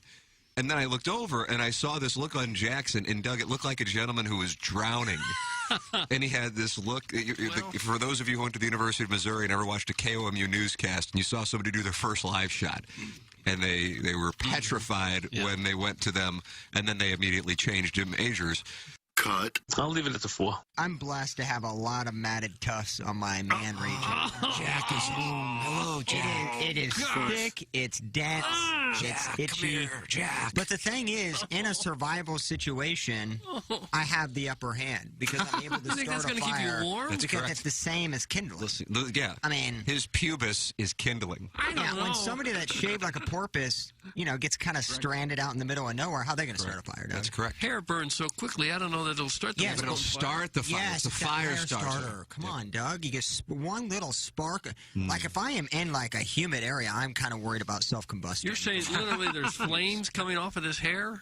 I was watching a new haircut video with ASMR August. And as she's doing it, she says to the fake person whose hair she's cutting, she said, and don't worry, someone will clean up the hair later. We save the hair because, hair is like energy. And if you've ever had your hair start on fire, it sparks really easily. So we're donating our hair to a company that uses it for energy. Oh, boy. And I don't know why she's going through all this, because she's talking to nobody. It's a fire starter, baby. So I got enough for at least a week.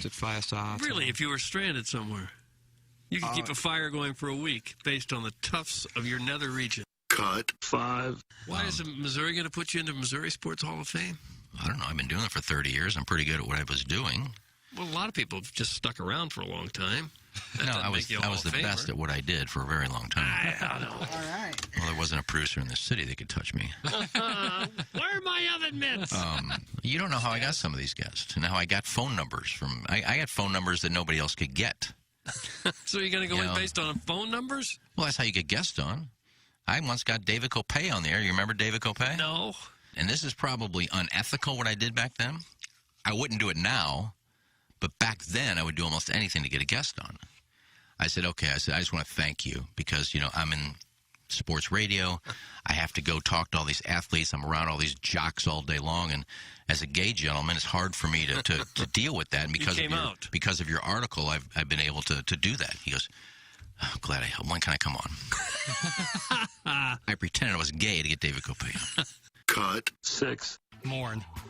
I normally don't have to rush to the men's latrine with such haste. Don't say latrine. But my gerbil Manny ate an undercooked pork McGriddle, and his indigestion was jostling my colon to the point that I just couldn't clench onto the prairie dog much longer. Oh, God.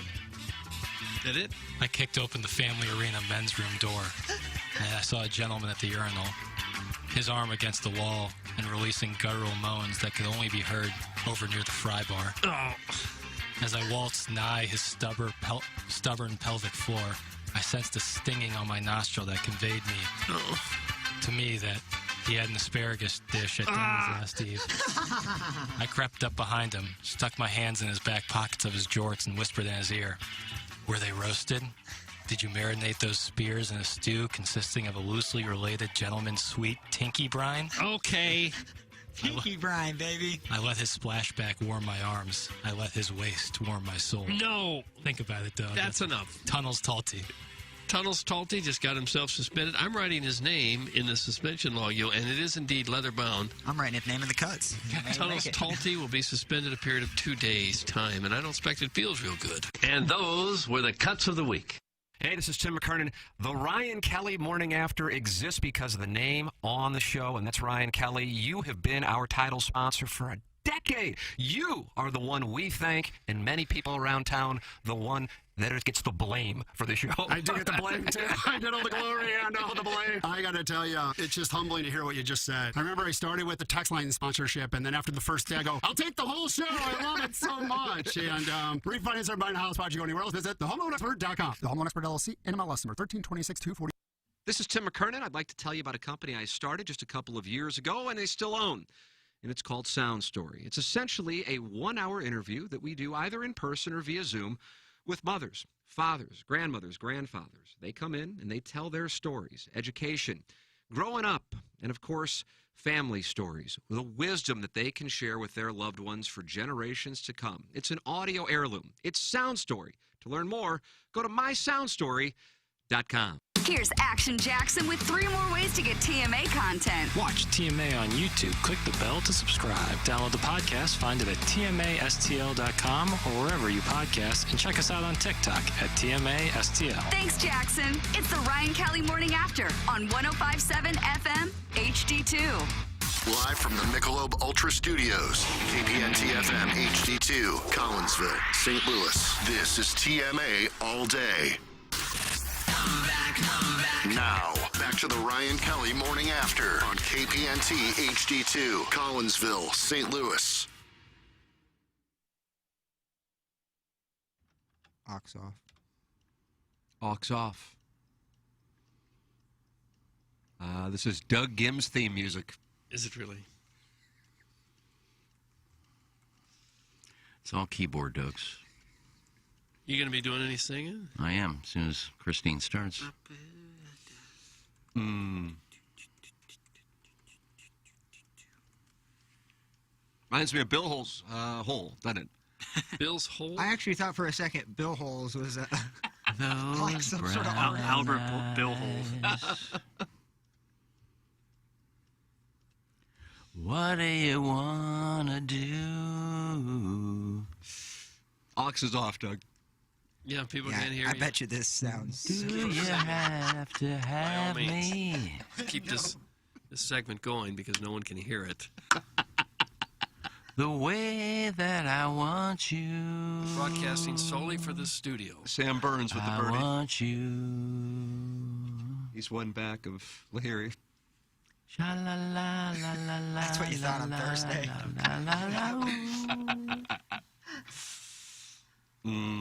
Bill. Sha-la-la-la-la-la, sha-la-la-la-la-la.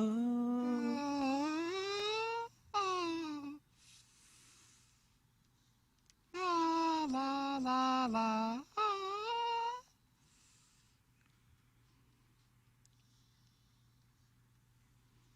Not a lot to this song, is there? It's like background music. It's nice background music, though. Look at me with those brown eyes. Lord. What do you want to say? Man. That's plenty. And now you're just another buyer. Okay. Wrap it up here. Will you take me all the way? Here comes the ether rag. All the way. Just when they're about to start to fall asleep on their own. It probably took come up Christine behind McPhee 2 seconds to write jam this that song, rag. because that's pretty much it. You cover their mouth and their nose. It's all And in the a span of chorus. 4 or 5 seconds, you'll Little- squirm a little like a fish. Little Lindsey Buckingham playing this this is guitar what in his they hear. bathroom, actually. He's in the bathroom? A lot of this Tusk album was actually recorded in Lindsey Buckingham's bathroom. Doug, did you know that? Why would they do it in the bathroom? I don't know. He just wanted to try something different, so he had all of his stuff set up around his house. And he did a lot of the singing and stuff in his bathroom. Large bathroom? I'm guessing it's Lindsey Buckingham, so I'm Ensuite? sure. Maybe it was an ensuite. Yeah, Tusk, I believe, was a double album. Okay. And that was probably just a throw-in because there's only 2 verses, and that's pretty much the song. It's a shame. They weren't happy with the production that Lindsey was doing in his bathroom, but I wouldn't think so. No. anyway, that's Fleetwood Mac. Okay. Christine McPhee on vocals and keyboard. We From couldn't hear Lindsey's the bathroom. vocals. Oh, you could hear my vocals. What about Aux? Aux on, aux off. Yeah, that was Aux was off. off. Now it's back on, hopefully. So no one could hear it. Fistful of Bourbon is on, utilizing knowledge learned from the longest-serving malt master in the history of whiskey. Our master blender has married 5 straight bourbons into one beautiful bottle. Flavors of honey, creamy vanilla, and the delicate light spices of cinnamon and nutmeg will invade our mouth whole. It will always taste damn fine neat and make one hell of a cocktail. It ain't just a bourbon. It's a damn fistful imported by William Grant & Sons, New York, New York. Don't be a damn fool. Enjoy it responsibly. And also enjoy James Carlton responsibly. 314-961-4800 or go online at carltoninsurance.net. You can get your insurance anywhere. Ask yourself, what is my provider doing for me? Do I have to hit prompts? Do I have to deal with chatbots? Am I put on hold? Is it always a different person? Are they local? Are they proactive in the community, and do they represent the #1 provider of auto and home insurance in the United States of America, Jack? Well, James Carlton does. 314-961-4800, State Farm Insurance Agent in Webster Groves, and he is my insurance agent, and I recommend him wholeheartedly to our audience. CarltonInsurance.net, 314-961-4800. That's James Carlton. If your insurance costs a leg and an arm, call James Carlton, and then I pause. State Farm. Very nice. Think about it. Yeah, then think about it. Did you get a gooey butter cake during the break? I did not. I got a protein shake, as I do every day at 9 o'clock. Where's the gooey butter cake? There's little gooey butter cake muffins in No, there. did you bring muffins in today, Iggy? I didn't. Some You just took them from young someone else? No, some young lady did. She during the break. Me and You don't Plowsy were recognize her? outside. I think I've seen her before, but I don't think she works there. But she had 2 boxes she brought in. Plowsy and I held the door open for her. Who'd she bring them for? For all the on-air staff. Yeah, Here or one of the Except other us. stations? Except we didn't get any. Well, they said FM, not HD2. So Yeah, that's the difference maker, Dave. Ouch. Yeah, she it's going to said- smart a little bit, but understandable. Yeah. She obviously didn't know who I was because she said she was leaving. She goes, and I brought some in for all of the on-air stations, but make sure you get some for the rest of the staff in the kitchen. That's us. Yeah. Okay, we're the rest We're of the kitchen staff. So they're very. I had one. They're very good. So they all know who I am. No, this one didn't. Yeah, she wanted a selfie. I was busy. I had to get in. Oh, she wanted a selfie? She didn't want anything to do with you. Is in the break room, Eggs? Sounds Yeah. like Jackson's in. Yeah, I might go. Yeah, they're right on the table. There's I don't know, little. Hey, what was your birthday treat, boy?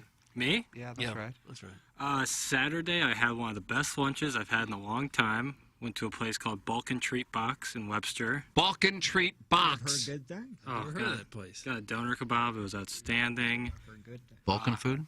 Yeah, Bosnian. And great people there, and it was delicious.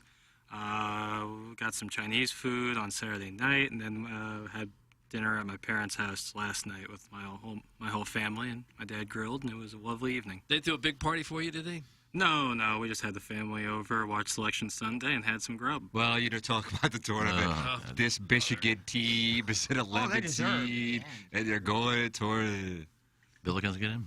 Billikens, rah, rah, rah. The Spiders are going dancing, but not the Billikens. No. Mizzou. Michigan. Tigers not going dancing. No. Different Block M, though, 11 seed, Jawan Howard. Did your mother have to remind the family about the importance of hitting their free throws in March? No, for the month from March 1st till March 31st, it's like we have a sign above our garage. It says free throws. Hit them. Dude, Reese Davis was putting Joe Lenardi in a body bag, though. Joe Lenardi was taking shrapnel? That sentence has never been uttered. Yeah. What happened to Lenardi? Reese Davis was not a fan of Tennessee being the 3 seed while Kentucky being the 2 seed. I saw there's a headline on ESPN.com with an awkward picture of Lenardi. Yeah, looks like he's at the end of the Davenport. Oh. Let me show you this picture of Lenardi. No, that was what he was wearing when Reese Davis scolded the hell out of him. And it says, why Lenardi isn't surprised by Tennessee's seeding. And I'm thinking to myself, well, this is the only thing you do. So, I mean, you've been working on seeding since last April. Where did he have him a year ago when he put the brackets out? Doug, I know you monitor bracketology. Dude, Reese Davis was grilling him. Tennessee has beat Kentucky 2 of the 3 times. Lenardi could not explain how Tennessee was a 3 and Kentucky was a 2 for 2.5 Lenardi minutes. doesn't make the decision, does he? I think he does, Yeah, actually. Why would he be held accountable for that? He didn't do it. That's why I'm so glad I'm not really doing sports radio anymore. It would be hard to When you got to complain about board. a 2 or 3 seed for 3 minutes, who cares? Why don't you come into Balloon Party and just get... One's got to play a 15 seed, the other one's got to play a 14 seed. My God, who cares? Ken Stroh. I just posted the image on the TMA fan page. Has there ever been a tournament bracket where somebody wasn't unhappy about it? How are you going to look these kids in the eyes? Can't look them in the It's just funny because Lenardi looks like he just got off like a double shift at like the Pear Tree Inn, and like he's like just does not want to be there. Is that where he works? No. This is his moment. You could put every team in there and just play a whole tournament. Oh, how did we get a 225 and not 224? That sucks. Somebody's going to complain. Bracket season is both the best and worst time of the year. Agreed. I was glad Illinois tips off at 5. We're going to go on Twitter here in a couple days, and it's going to be like, 1 game in and my bracket's already busted. Like every single year you say that. It's like no one cares about your bracket. No, they don't. And if you say, oh, I had them in this bracket, but this one team in the other, it's don't care. You know what get you one do, bracket. Jackson? You mute bracket as a word, and I No, will be because doing that I need today. to stay in tune with what's going on, but You want to give you a cross-promote? We like to cross-promote our other sister stations. You want to get into a bracket? The March Bandness on KSHE. See, I like the name. The Rock Bracket. Rock Bracket. You have 2 minutes, because I think at 9:30, UMan and Favaz will play the first 2 songs that are going up against each other, and you got to vote.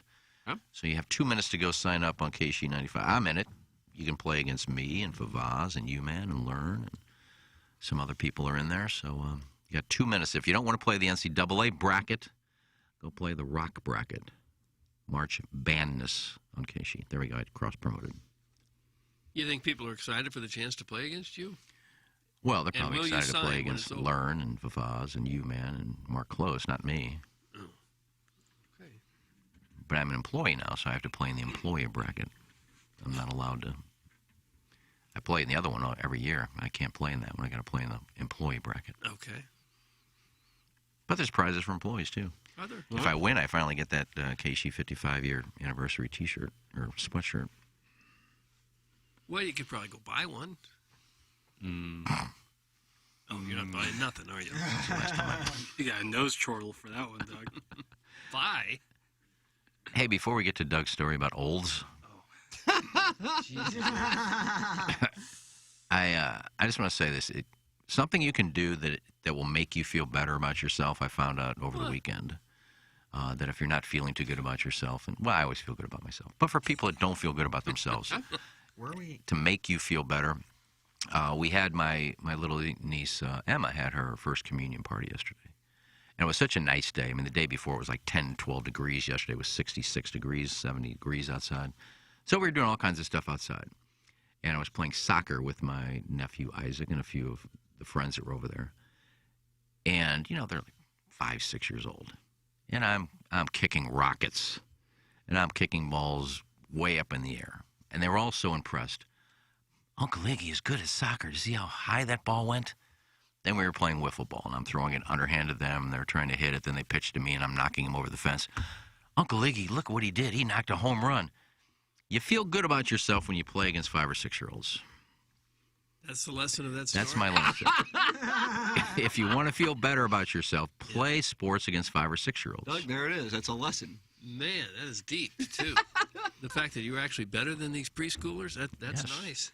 And they're praising you how good you are. That's You liked that, didn't you? You liked the ego boost.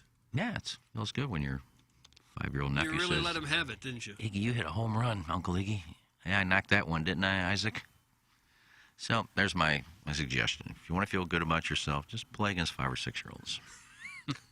Big Jim Slade is in the YouTube chat. He says, "Oh dear Lord, make him stop." Big Jim.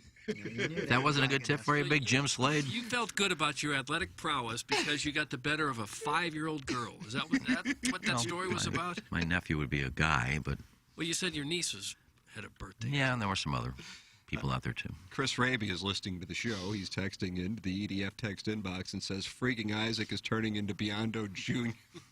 Jeez. This 53-year-old is bringing candy. Did you bring my M&Ms? Well, that's really just a poor choice of drops when I'm talking about my family members. Pepperoncini tension, Doug. There's no tension. Well, I don't. Don't try to save it. Play sports against 5 and 6-year-olds. You'll feel better about yourself. Athletically, yeah. Stratum Structural Systems is online at stratumrepair.com. Call them 314-620-8153 and let them know you are a Ryan Kelly Morning After listener, and you get $100 off your repair project when it comes to waterproofing. When it comes to foundation repair, it's Stratum Structural Systems, 314-620-8153, or online at stratumrepair.com. Work with the great Matt Ford, work with the great Brett Groman, and anytime you're working with them, you're working with the best in St. Louis and a company I have worked with, so I can personally endorse and don't think twice about it. They have a location in Chesterfield, Missouri, and a location in Columbia, Illinois, and they're local. 314-620-8153, or go online at stratumrepair.com. It's Stratum Structural Systems. Doug, it is now time for our segment. Good Lord, these old... Yep. Well, you know how Iggy got hoodwinked with his $55 That's correct. lawn yeah, they got me too. No! I can't wait to hear this. Not for the lawn furniture. About a week and a half ago, I saw an ad online for a golf putting mat. Oh. It looked like something you roll out. Yeah, I got one in my basement. Yeah, I saw one of these. It had 3 or 4 holes, and I said, that'd be perfect to cover up some rough spots in our basement. We can go down there and putt. And it was $99. And I said, that looks like it'd be fun. And I was suspicious. It said it came from Wayfair. So I got rid of the ad, and I Googled Wayfair, and I looked for the putting mat, and there it was on the Wayfair website. And I sent a screenshot to my son, Greg, and said, does this look legit? And he looked at it and said, yeah, I think it looks legit. So I went ahead and bought it. Not legit. Scam. Total scam. No! What did you get with it? I got nothing. I got nothing. A week and a half went by. I still had nothing. They said it was going to be delivered in a couple days, so I began to get suspicious. So I got absolutely nothing. Called Visa. They did a quick check and said, yeah, that came from a restaurant in Los Angeles. Nuh-uh. Yep. They Oh, said, my, that's where really? That's where your money went.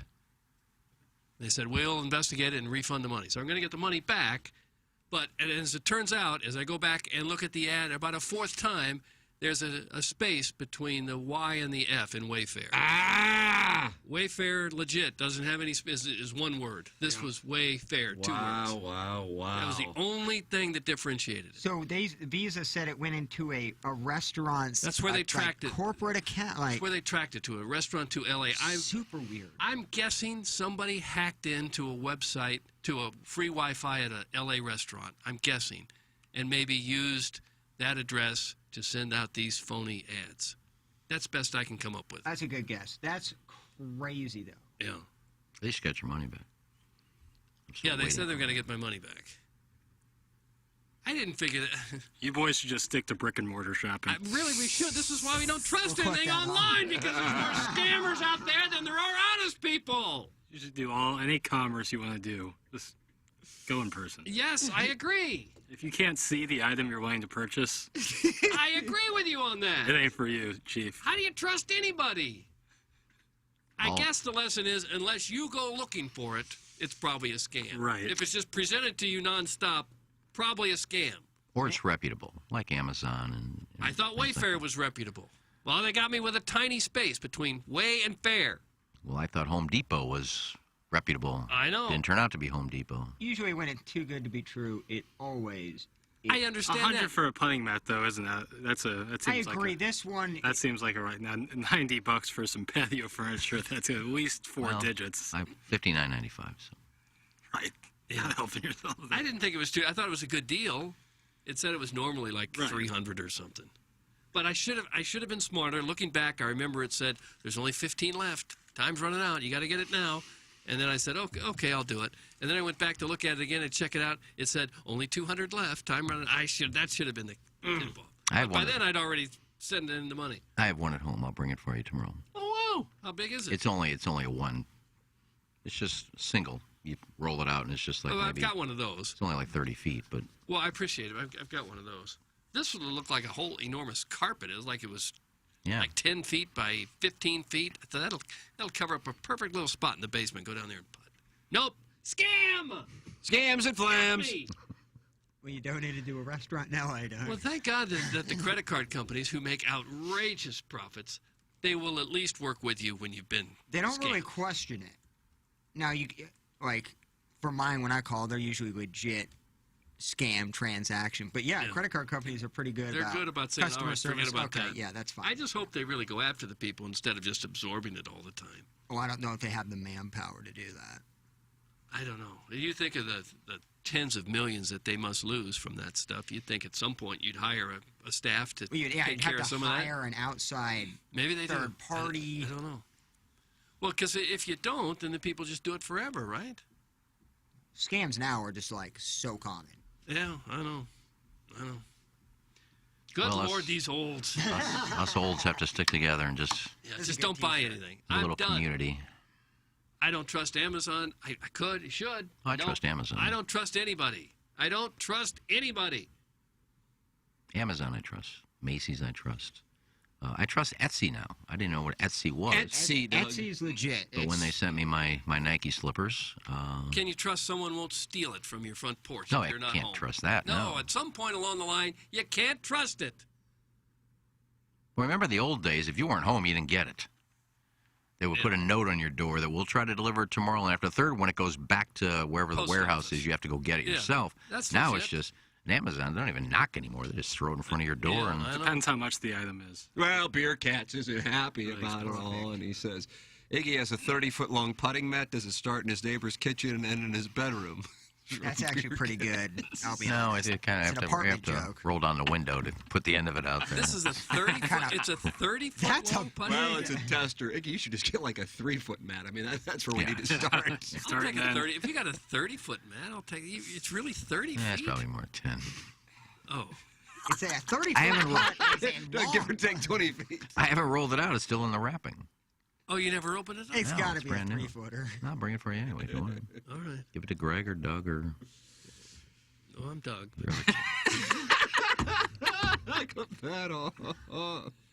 Your other kids. Oh, God. All right, this just looks really nice. So, my I guess you can buy this exact thing, not for $99. No, it looks about $375. Yeah. And they're out of stock. Yeah, you got the last one. All the scams are out of stock Yeah. right now. Scams and flams. in L.A. Scams and flams. Which restaurant was it? They didn't say. Probably Nobu. Nobu. I don't know what's fake or not anymore because I'm not getting so many things that are supposed to be coming. I mean, I don't know if it's, and this is nothing against Alvin Mack or Mike Kelly, who are big fans of the show, who are mail deliverers, but I don't know what's going on in with mine. I had to repay AT&T because they said we didn't get your. I got my bill. It was like $111, and I said, "What? It's supposed to be like $48." Well, we didn't get last month's. And I looked in my bank. I said, I mailed it on like February 4th. Well, we didn't get it. So they never got that. They didn't get my check. And I'm not paying $50 to cancel a check. So I said, all right, I'll just mail both payments. And if you get this one later on, just credit me. My W-2 came like a month and a half. Dave Zobers had to resend another one because I never got the first one. And I think they sent it to the right address. I never got it. Lisa Ann, who I talked to over the weekend. Remember, she was sending out those autographed books for us for her new book. It dawned on me. I said, I never got the books. So I said, no big deal. But did you mail them out? Because I haven't seen them. Maybe they came and got stolen, just like your steaks. She says, no. She goes, I even gave her my new address. She goes, here's the stamp. And she goes, it says here they were delivered to 12477. So they went to the other apartment. Tired. And that guy kept them? I went down and knocked on his door, and I know he's there. He just never answers the door. So I knocked. Come out of there! You got my books! So I actually yelled through the door. I said, I know you got my books. Bring them down to 12467 when you're done with them. Did he do it? I haven't seen him. Scams and flams. Give up the Scams and flams. You need to get out of that apartment. So it's like, I don't know what's going I know on. you're on your 17th lease. You're like And apartment living in general.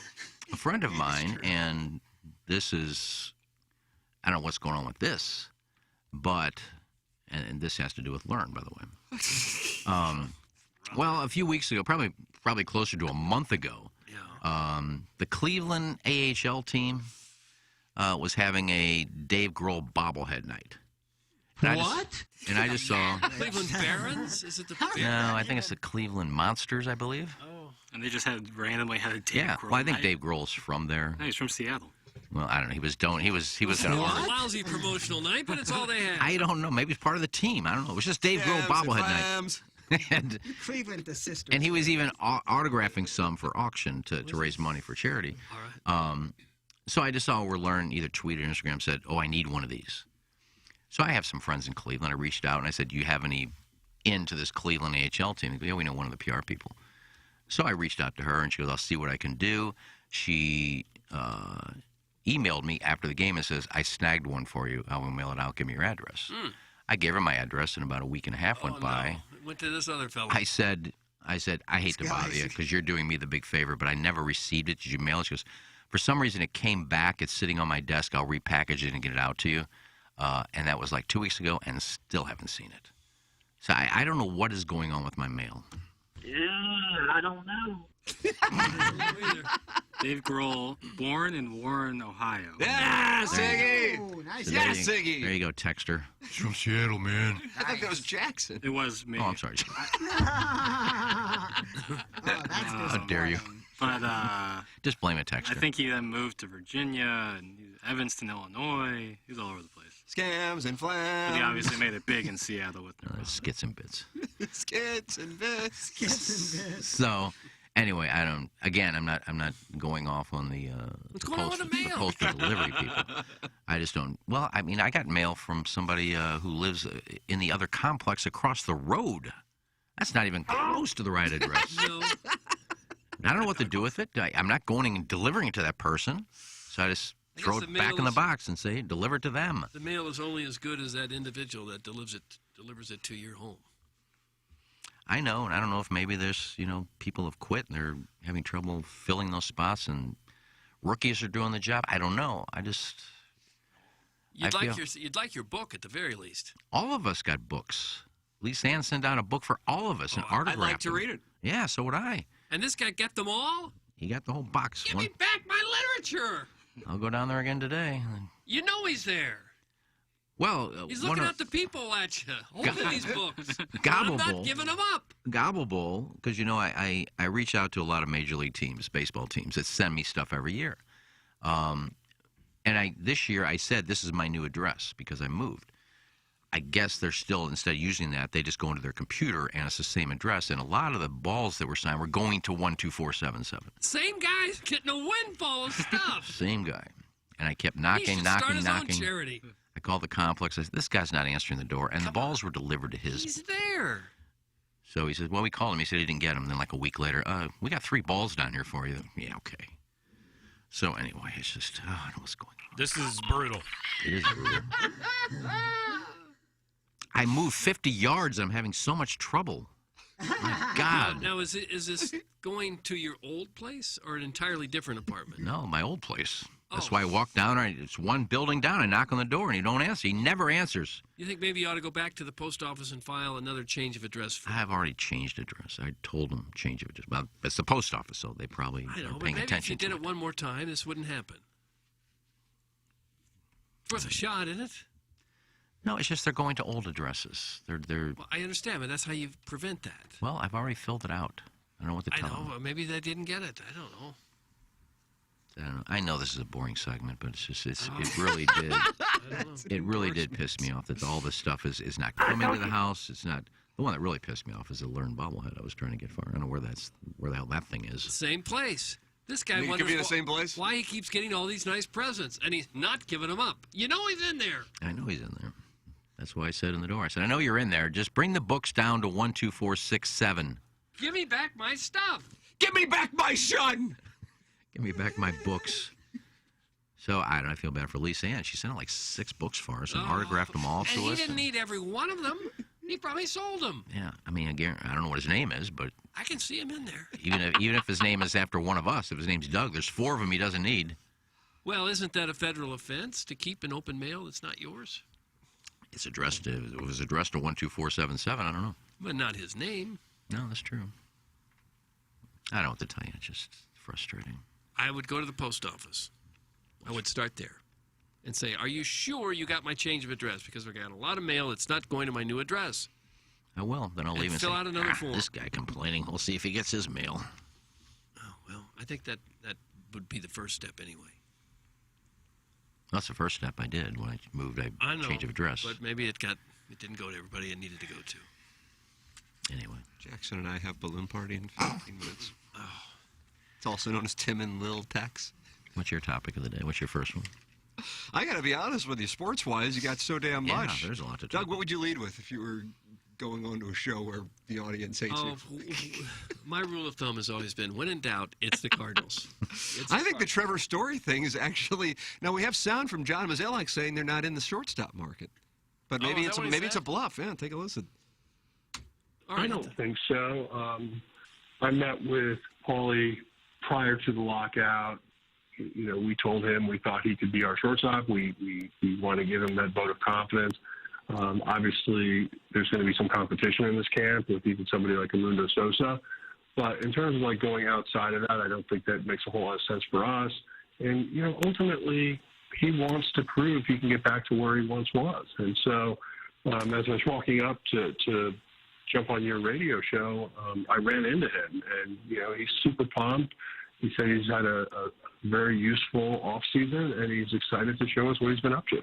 Heard that from, I mean, he almost regurgitated that from like the Carpenter years. Oh, he wants to get back to where he was. Oh, man, he's looking great. Yeah. Oh, he's talking about how off season went well. Everybody would want to do that. All words. But that was definitely a no on Trevor Story, wasn't it? That was a 100% no. Yeah. He said, I don't think so. That's how he started. Yeah, that's probably... Let me hear that beginning again. I need to see if I can own souls. I don't think so. I met with Paulie. I don't know. I don't. I got to be honest with you. I don't take that as an. I feel like if it's a no, that's not how you answer it. I'm not saying it means it's a yes. I'm just saying that's not how you would answer it. You agree with me on that? Yeah. On that read? Because that's, you know, Mo is usually, well, Mo doesn't give anything away anyway. But that's almost like giving it away. Like, I'm not saying no. I'm saying I don't think so. We'll probably finish second, and we'll come to find out that we offer him like 5 years. Well, now if the Yankees are out on him.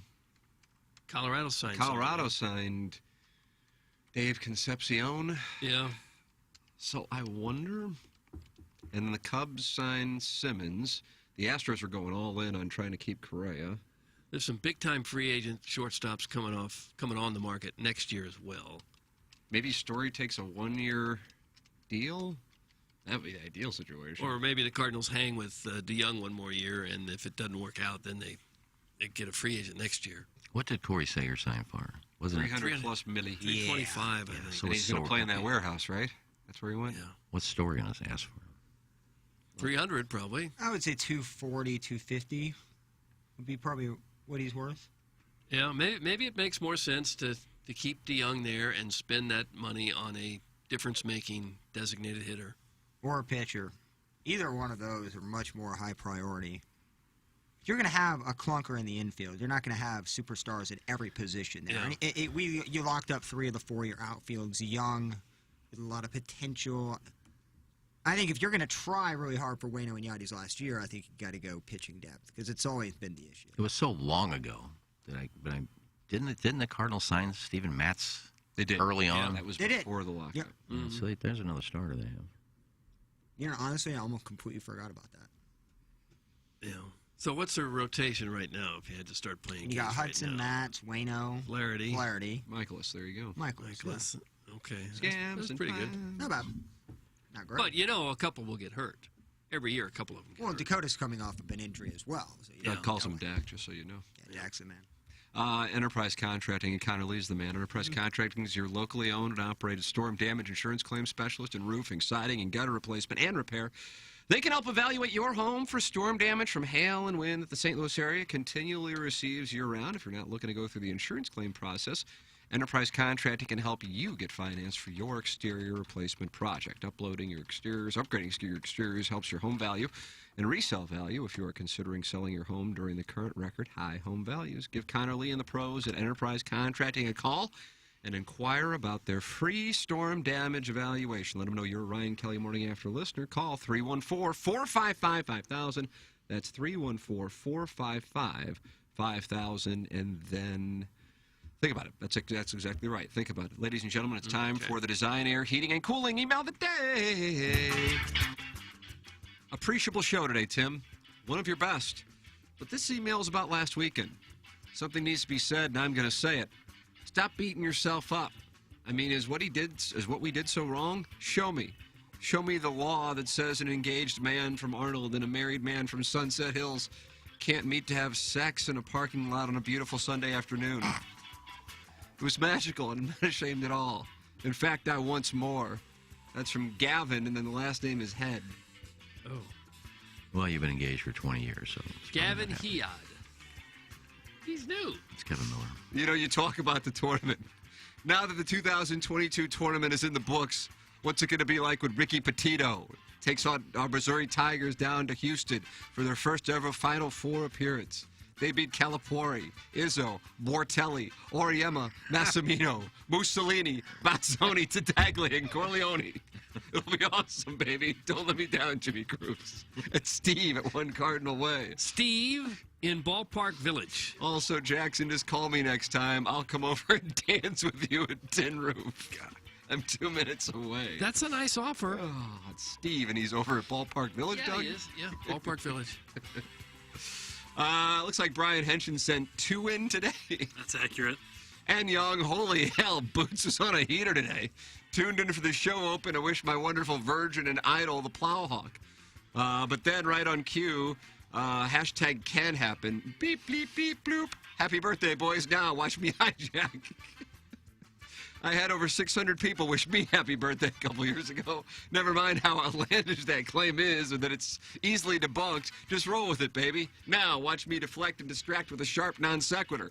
I don't know when my birthday is, but I know what the date is. Doug, logical follow-up. Well, what day is your birthday? Wrinkles, deadpan, July 25th. Perfect, thanks. That's from #1 Asian intern Brian Henshin, the proud founder of the ASMR Ting Ting 2 YouTube channel, now on OnlyFans.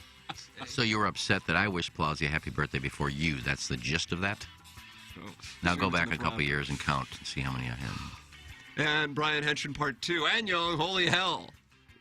Is this the same thing? This is the same email. He said it twice. Same email. Oh, it is. Doug, this Come on, filtered Jackson. file. That filtering job. I'm sorry.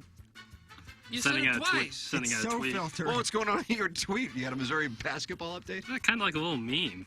Making a little meme. Not really. Just tweeting out a GIF. Who cares I about a just second tweeted email? out a hot take, but I had to delete it. First one Doug, why is sucked. everybody on the production staff distracted by either treats or tweets? Treats and tweets. Scams and flams. Sketches Scams and and bits. flams. I saw I'm just- Plow's Kelly donut Morgan. in the break room. Yeah, I ate it. Why did, no, but it was uneaten. It's sitting in the break room. No, I put that in there. That's the gooey butter cake. Yeah, that's the gooey butter cake. I already ate that. This looked dude. like your giant donut. No, I hate that one already. You can see it on YouTube, second hour. Scams and flams. And finally, I had some older gentleman sauntered into the company break room. I could tell who he was by his distinct strut. It was my boyfriend, Charlton. Well, boyfriend / father-in-law. I approached my wife's dad from behind and grabbed his haunches like I've done countless times before. Haunches. I whispered in his ear, I love your new hat. It really matches your Lululemon pant. I bit his ear and kissed his neck, and then I spun him around to plant an open-mouth smooch on his lips. Okay. Popper. All right. Before I could even taste his Copenhagen, Oh. he exclaimed, "What in the world are you doing? Why are you touching and kissing me?" Turns out the man I was groping wasn't my father-in-law, Charlton. It was my coworker, Dale. I was so embarrassed. Well, I thought you were Dale. I'm so sorry, I explained. It's just hard to tell who you are because everyone is wearing hats around here. How do you expect me to tell people apart when all I can see is their eyes, nose, mouth, ears, and chin?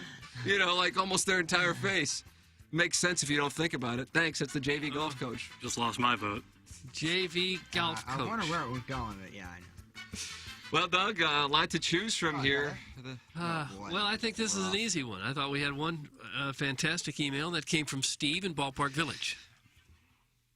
I mean, I can't in right mind vote. Why? I'm gonna abstaining. I'm going to give it to Plowsy because, I mean, Plowboy? that was just for his birthday. That was just terrible. Those 3 emails. Are you going to pat? Well, do you want me to go for it? That was a tough badge, but I think. Oh, you're giving your vote to the Plowhawk. Yeah, but I think Tim should take my vote first, right? Since I would be. No. If he can yield, he's yielding. He's yielding to the gentleman from Canton. Well, I love the effort Brian Henshin did to send the same email twice. I'm going to give it to Henshin just because he's very sneaky like that. Oh. Well, congratulations to Stephen Wildwood. You have shipped the Design Air Heating and Cooling email of the day. Congratulations to Stephen Wildwood, and he has invited Jackson to invite him to dance with him at Tin Roof. That makes sense. Jackson was lonely. It was his birthday weekend. He's dancing alone. Prairie DeRocher, Prairie Dog Poacher, is in the YouTube chat and unhappy that his emails are not getting into the filtered file. Well, if it has anything to do with his name. Crimea River. Prairie DeRocher, Prairie Dog what? What was it? Poacher. Poacher. Well, if your email doesn't get in past Jackson, the chances are it sucked. Right. Or it was problematic. Yeah. Or vile. Problematic. Or vile, I like yeah. that. So that's Keep it clean. I don't know what else to tell you. We run a clean show here. Oh, there's a gif of Jackson dancing at Tin Roof. That's what Jackson was sending out. So the proof is out there now. Yeah, I was wondering if there was ever going to be proof to come out. You put your own together? There's me. Dancing away. Doug, the players will head out for the final round of the players here in about 5 minutes. Okay. And at about 12:01, the final group will head on out there, and we'll see what happens. This is a Jim Dandy of a leaderboard. Lahiri at 9 under. Sam Burns, Doug Gim, Paul Casey, and Sebastian Munoz at 8 under. Then you have Cameron Smith and Tom Hoagie at 7 under. Russell Knox, Harold Varner III, Will Zalatoris, Louis Oosthuizen, Kevin Streelman, Shane Lowry, and Iggy's guy, Kevin Kisner, all at 6 under. This thing is wide open, and they're going to have to get it in before Dworkness in Northeast Florida. They'll make it. They got 6.5 hours. Going to be in threesomes. Well, it's light till, what, 7:30? Probably 7:30 there, and they're teeing off at 1 Eastern. Yeah. I mean, it would be really tough to imagine. I mean, not tough to imagine, but I would think there's a high percentage, let me say this, of a playoff with the leaderboard that tight. 17 players have at least 1% chance to win going into the final round. How do you do? Okay, well, I'm fine. I pick Casey. We'll see. Paul Casey's right there. Iggy's one back. Well, you picked him a little late. I got Sammy Burns. Burns. All right, it's time for us to shut it down. Jackson and I are going to go get it handed to us today. Are you? Come and get your whooping. What do you think they want the lead to be on 101 today, Jackson? Note. Think note? Yeah. 2 games in the weekend, for sure. That's the worst opening. Oh, come on. I didn't say it's the correct I know, lead, Jackson. but... No, they got a point yesterday. That station happens to carry Blues games. I don't think it's the lead. What would you lead with? Drink me in the basketball. Oh. But I wouldn't have a show on 101 because of that. So I would leave with spring training opening up and I think tie Story into that. I think the Trevor Story thing is actually the thing that's the... I can't figure it out. I don't know. I'm not sure what's going on there. Where was that sound from? The Mazalak sound? Where was it from? Sirius XM MLB Network radio. Okay. Interesting. All right. Well, Balloon Party's coming up here in 4 minutes on 101 ESPN. You got TMA all day here on 105.7 HD2, the potted plan. You can listen on TMASTL.com. You can listen on your phone on the Morning After STL app. Check out the merch at TMASTLshop.com. New merch in, it seems like every single day with the great Mike Flanagan. And you can watch me, Iggy, and Learn on YouTube.com/TMASTL. You can watch the entire interview. That's all up for you. It's content here on Hubbard Radio, for the Plowhawk, for Action Jackson, Virgin Pringle Sauce Boss, for Kenneth Iggy Strode, for my brother Kevin, for Douglas Elvin Vaughn. I'm Tim McKernan. This has been the Ryan Kelly Morning After. Here's Action Jackson with 3